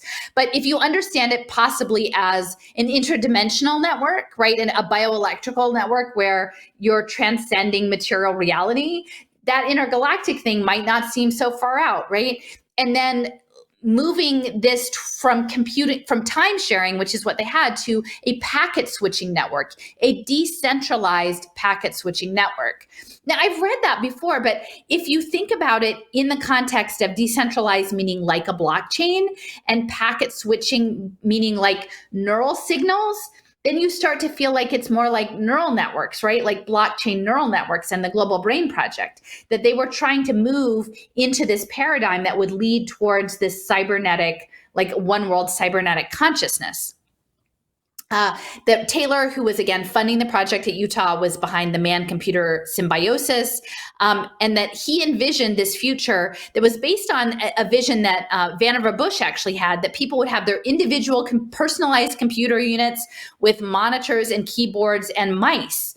And this was even back in the 60s. They had already envisioned this, and it was based on this idea of a Memex that Vannevar Bush had pushed out in the 40s. And the Memex is really like an extended brain, only it's a lot bulkier than your smartphone. But it's like a whole desk full of microfiche and data that are interlinked with hyperlinks and text. So this concept of an interconnected informational networked brain that exists outside of your body was something that has been in the pipeline for at least like 80 years. This is the Memex. This is the Vannevar Bush's Memex concept, is like a desk with interface screens and switches, which are on the right, and then an actual, like a photocopier for microfilm on the left that sends the signals into the brain. And that this guy actually in Seattle built one. Like they were never really ever meant to be commercially built, but he built a model of it and did a demonstration, which is kind of cool to actually watch that. So I talk about remaking the world as math, and I'm such not a math person, so I find this just incomprehensible, but some people work in the world that way. So this is what the teapot was modeled when it was modeled as math. It would look sort of like these coordinates. So just sort of showing that up. And that's the digital object, the digital representation. And then again, back to the Alice in Wonderland, that I think it's Dodson was the guy's name. It's not Lewis Carroll, but the pen name Lewis Carroll. He was actually a mathematician and a logician. And so he embedded math throughout the story. And they were talking about the Cheshire Cat being like the abstract math that was outside of material reality. So I sort of feel like the teapot is a bit like that, like the Cheshire Cat moving from the real cat into just the smile version, the wireframe version. And this became like lifted up, like the earliest meme that people, it was, you would make your own Utah teapot, and everybody had their own different kinds and their own different representations, like a coming of age, like you would make your own version of the teapot. And then they became cultural symbols. So they were dropped into all sorts of pop culture. So there was one in The Simpsons, which is this bottom image here. There's a gentleman who I think is a professor from Spain who collected, like he wrote a 120-page ebook about all the Utah teapots. So you can go through, there's a link and you can browse them. Now, before we move on, I just want to mention the Zion's ZCMI, which is the collective department store, that this was envisioned by Brigham Young, and it was a way of sort of again, supporting the community and the economic empowerment of the community in a collective way, and that it was meant to be ongoing. So the ZCMI, it says that its true purpose was to prepare the saints to live a higher law. But he wanted to establish at Brigham Young, this cooperative movement is only a stepping stone to what is called the Order of Enoch, but which is in reality the order of heaven. And so the store was part of that. And I think that this is really central to the blockchain free market virtual element that we're moving into, with like the mutual funds and representing yourselves through positive digital business transactions and social transactions, is that if you have the right transactional natures, that you will somehow be a better person. So they started to have all these branches of these department stores. And this is where the Salt Lake City flagship was where Martin got the teapot. But that part of the collective would be the co-op stores. They were supposed to serve as poverty alleviation, which I think is really interesting when you think about it. I mean, I think ultimately it went out of business, but not until the 1990s. But this idea of, if you listen to what the anarcho-cyber socialists are saying, they're literally envisioning blockchain villages with like molten salt nuclear reactors, where they're all doing everything on blockchain. And I can totally see this concept fitting in with their ideology of what they think society should be, of a technologically managed society, and that this would somehow uplift everyone by putting everybody in the machine. And it said that in terms of owning shares in it, that call on the brethren and sisters who are poor and tell them to put in their $5 or their $25. Do not let these men with capital take all the shares, but let the poor have them. We want the poor brethren and sisters to have the advantage of it. So I think my gut, and I've talked to my friend Judith in Florida, who's very aware of like cooperative law. It seems like they've been making inroads into try to sort of take over or revise laws around cooperatives to open them up maybe in a non-consensual way to capital and to these systems and to blockchain and to impact investing. And I know that I've seen in worker cooperatives being set up for pay for success because they use like worker health and well-being as a metric, as an impact metric. So they're really trying to get into the idea of the cooperative. And I think it's interesting that historically, at least, the Church of Jesus Christ of Latter-day Saints has this history of the cooperative business movement, better unity, economic development, and poverty alleviation. That to me is really interesting if you start to mix in the blockchain part. And this is just an image of the flagship store. So the teapot kind of goes back to the department store. There was also another insertion of the teapot in the Toy Story, which was Pixar. And what I didn't realize till we got to Utah and we started plotting out our plans to go up to Alta about Edwin Catmull, who was at the University of Utah at the same time Martin Newell was there. And he ended up going on to develop other systems of texture and 3D modeling that would later eventually become Pixar. So there is a Utah teapot reference in both Toy Story and ostensibly in Monsters Inc. Only I didn't quite see it in the Monsters Inc. So there we've got the teapot, and it's kind of interesting in the I don't know, would this be the anti-cybernetic version? You've got the spaceman, right? And I think this might be the bully. They've been broken. I can't remember where this was in the movie, if this was after the bully messed up her toys, but the people were beheaded, which again is sort of a reference, I think, to Alice in Wonderland, off with their heads, off with their heads, off with their heads. Queen was always saying off with their heads, and there was the Mad Tea Party. And so you can see that someone is actually holding the Buzz Lightyear's arm to pour the tea. So to me, that sort of signals these robot assist arms, like the automated robots, like the people are helping the robot learn the job, which is how to pour the tea. And so to me, actually, now that I'm looking at it, this is very much in line with the remote haptic robotics, like put yourself on the robot and then teach the robot how to do the job. And they've actually like ripped the arm off of the robot though in this. So you've got the teapot. So here again is Edwin Catmull. I don't know I don't think either of those two were members of the church, but the University of Utah clearly is embedded in the culture of Salt Lake City and its origins. The university's origins go back to Brigham Young. So he worked with Steve Jobs.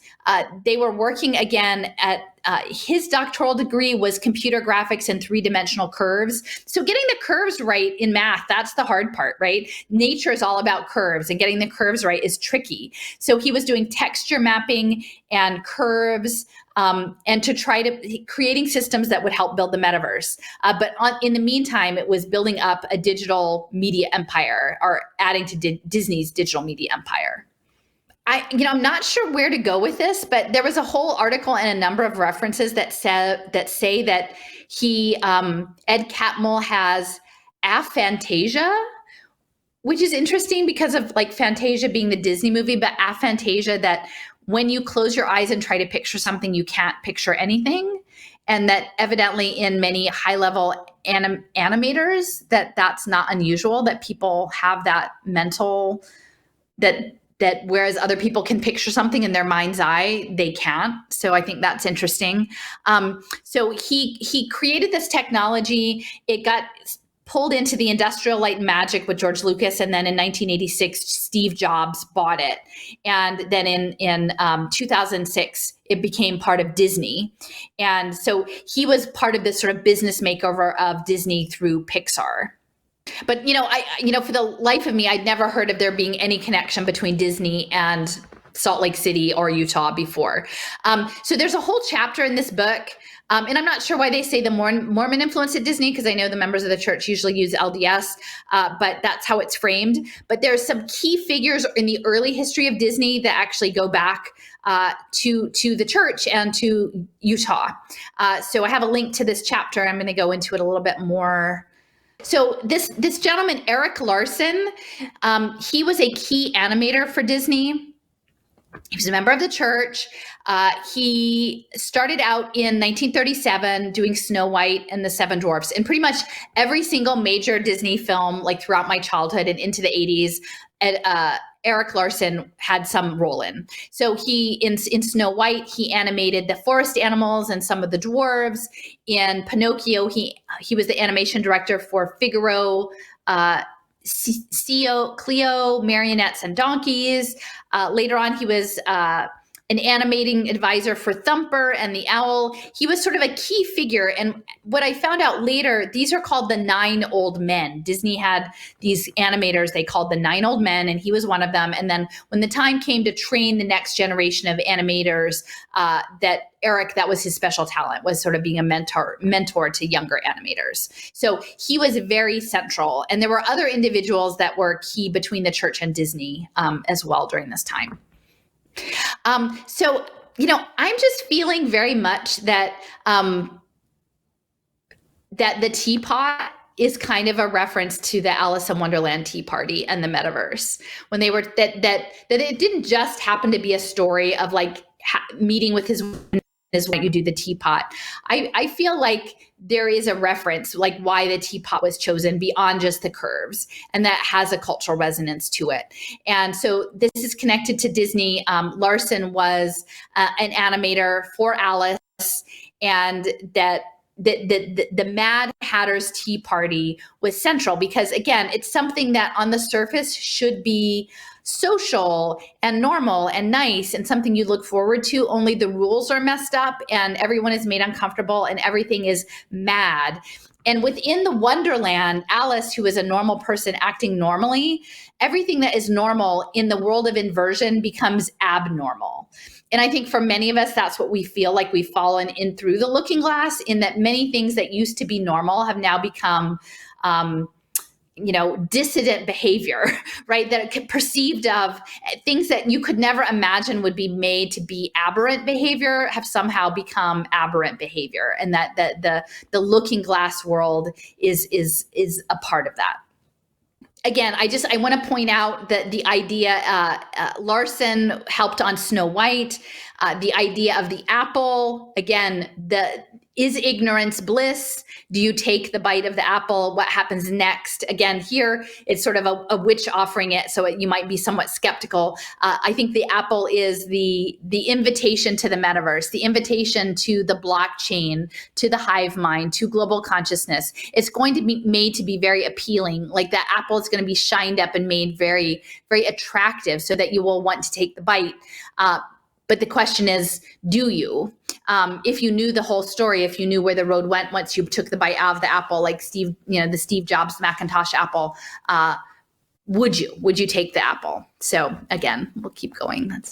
Also notice her arm looks like a mushroom right there.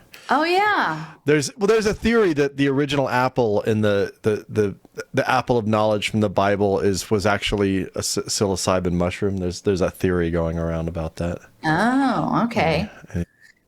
It could be. So, I often try to situate the metaverse within the military campaign, that it's going to be a game, but it's a military game. There's a paper that I've talked about in some of my other presentations about the Internet of Things embedded everywhere, and the collaboration between the military and the Army Research Lab and Disney to create this Institute for Creative Technologies based in Los Angeles. And Bran Farron, although as far as I know, has no affiliation with the church, he was like the Disney contact on that. And so it's embedded in the space that Disney and the military are working to build synthetic people and synthetic environments, both for training and to live in, clearly.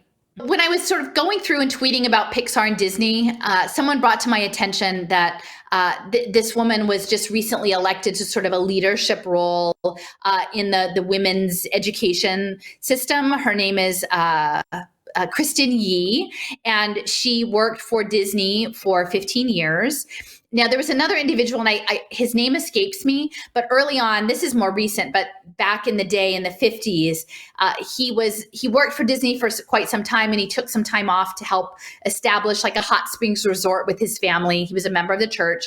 And he decided to stay and build up Brigham Young's film department, and also not just film for entertainment, but also educational films and films for religious purposes.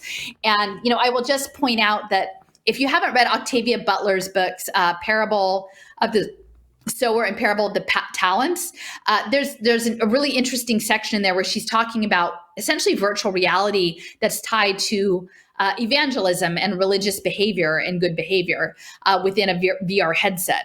So I think if we take the idea of immersive reality and good behavior and engineering consciousness into evangelism, not just necessarily the LDS church, but any sort of faith-based evangelism, there's a lot of, or other kinds of things, right? Like military brainwashing, there's a lot of elements that can be, these immersive technologies can be used for.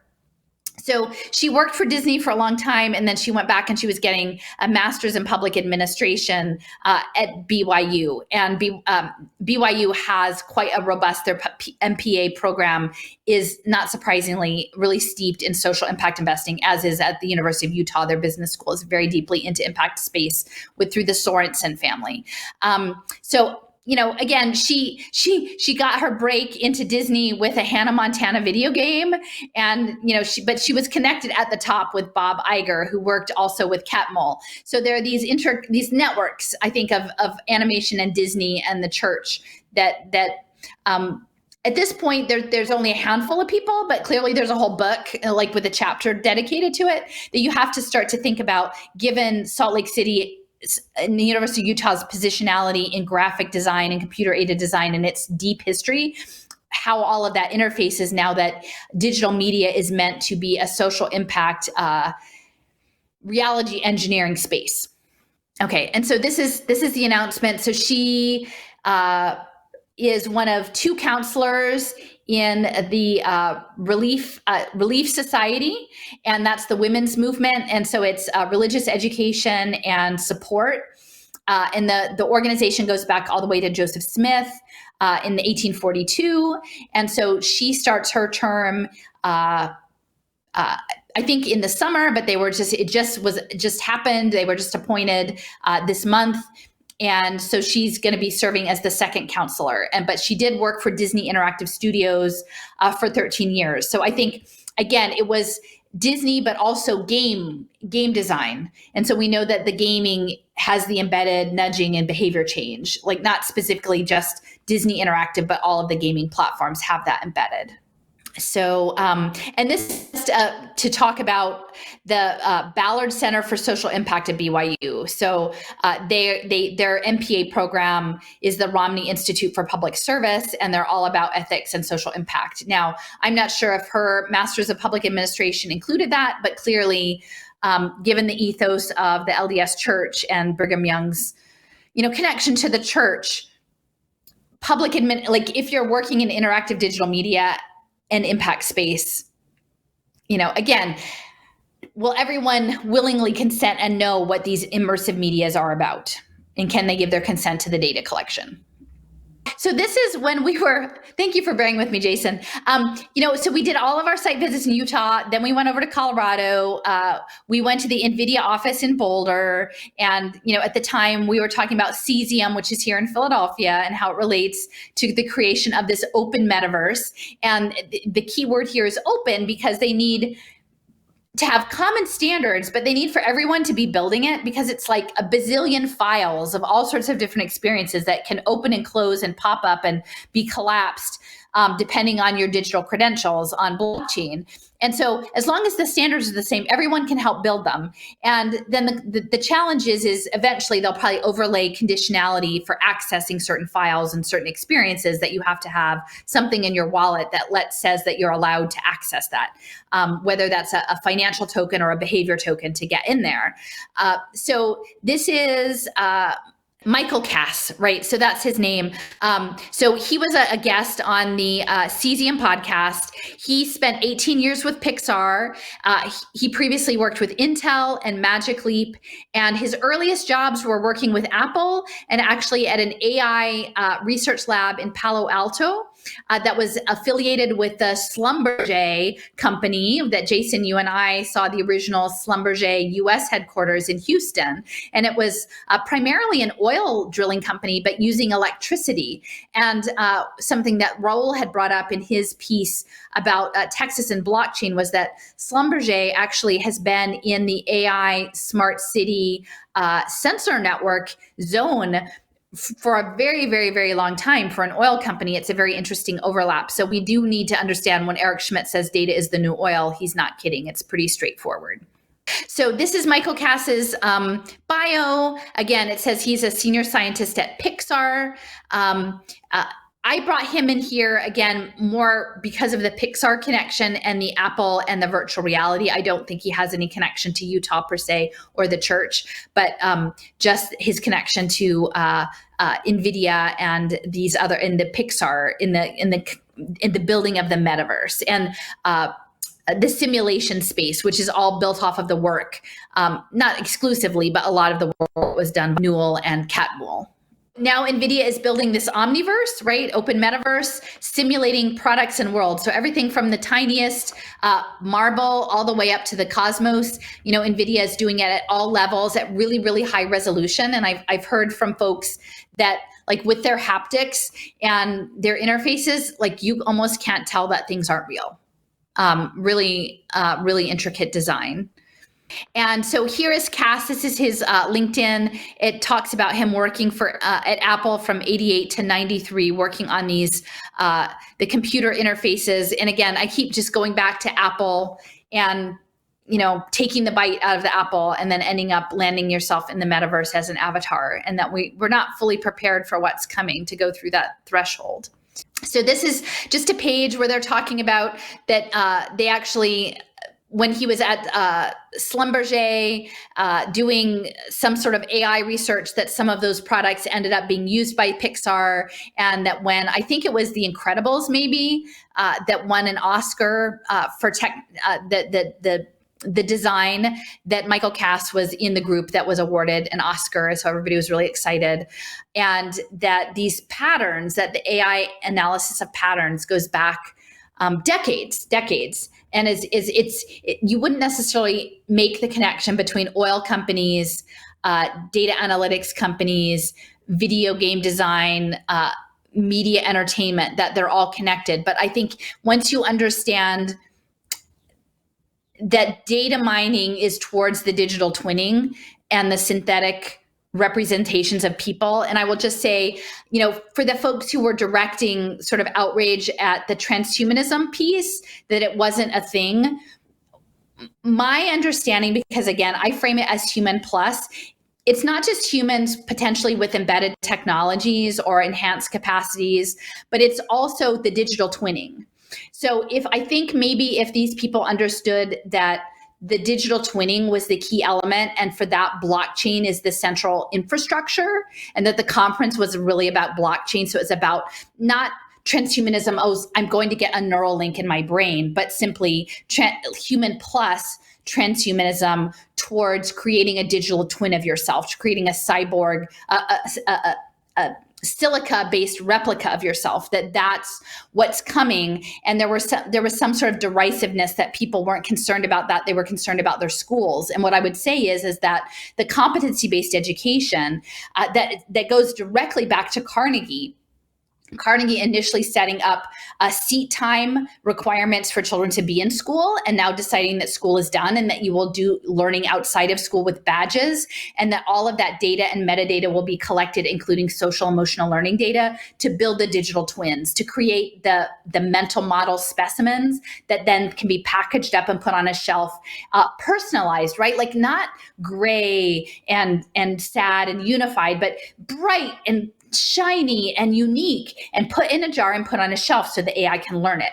That is what is literally happening now. And it's happening very specifically in Pittsburgh, among other areas, as part of this LRNG program tied to collective shift and competency-based education. So, you know, maybe if they understood that they would revisit that critique, because it's the digital twin part that I'm really most concerned about right now. And orange running shorts. Yeah, and orange running shorts. Smart shorts. Eventually there'll be smart shorts.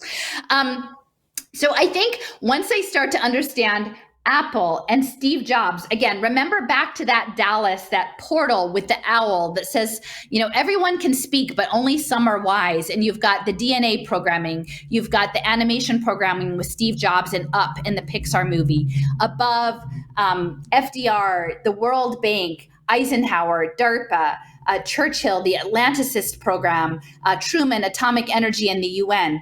That's the underlayment on top of which the programming is built. Then when I revisit what happened with what I understood at the time as school privatization through educational technology, that it wasn't just surveillance and it wasn't just impact, but it was literally building the global brain, and possibly through wireless radiation, intentionally attempting to trigger genetic mutations, like Lamarckian genetic mutations towards this forced evolution, that some of these wacky people think that that's what they're going to do, that is the plan. That when I look back at the E-rate legislation, that when Apple specifically filed to expand E-rate from wired to include wireless in 1966, that they knew exactly what the program was, right? And that when there was a youth summit in Philadelphia in 1997, that was every living president came for the youth summit on Independence Mall here in Philadelphia. And that was done because it evidently, our Pennsylvania senator, I'm trying to remember his name. He was a Democrat, Wofford maybe, that he was trying to fulfill George Romney's dying wish that there be a youth summit, right? Like, how is it that George Romney, a member of the church, Mitt Romney's dad, governor of Michigan, needs there to be a youth summit on Independence Hall, right? On Independence Mall. At the same time, right after this E-rate electronic connectivity is happening. I believe it's because that they have a sense that they're in this moment, and that those young people who started to go to school in the late 1990s were among the last kids who had a non-digital educational experience. And so when we look at all of the money that was wasted on iPads in places like Los Angeles while the schools were falling apart, iPads aren't even a good educational delivery device, but they're a good surveillance device, and they're good to capture the data that they want, and they're a good irradiating device, right? And they're a good moneymaker for Apple. So all of these things are in the mix for me when I see and imagine Apple within this larger context. This is from Reiser's World Sensorium, and I'm just going to read this out. In its functioning, the world brain, the formal organ of integration of this planetary civilization, will replace and transcend many of our present atomistic social mechanisms and concepts. For the present, our basic problem is that of envisaging the projective geometry capable of producing the synthesis of intellectual forces and social vectors.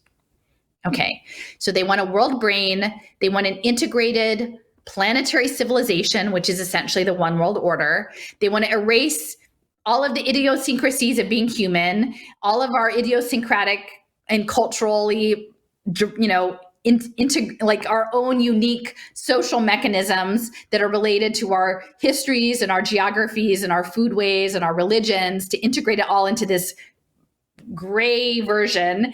But what they need is the geometry capable of synthesizing that. And I think that this was written in 1946, a planetary socialism. But that's where they're at. They need the technology, and the technology, I truly believe, is blockchain, is within a digital irradiated panopticon that will make you think different, that will give you, quote unquote, the knowledge, that will sell you progress and disruptive innovation, and that will drag you into the metaverse.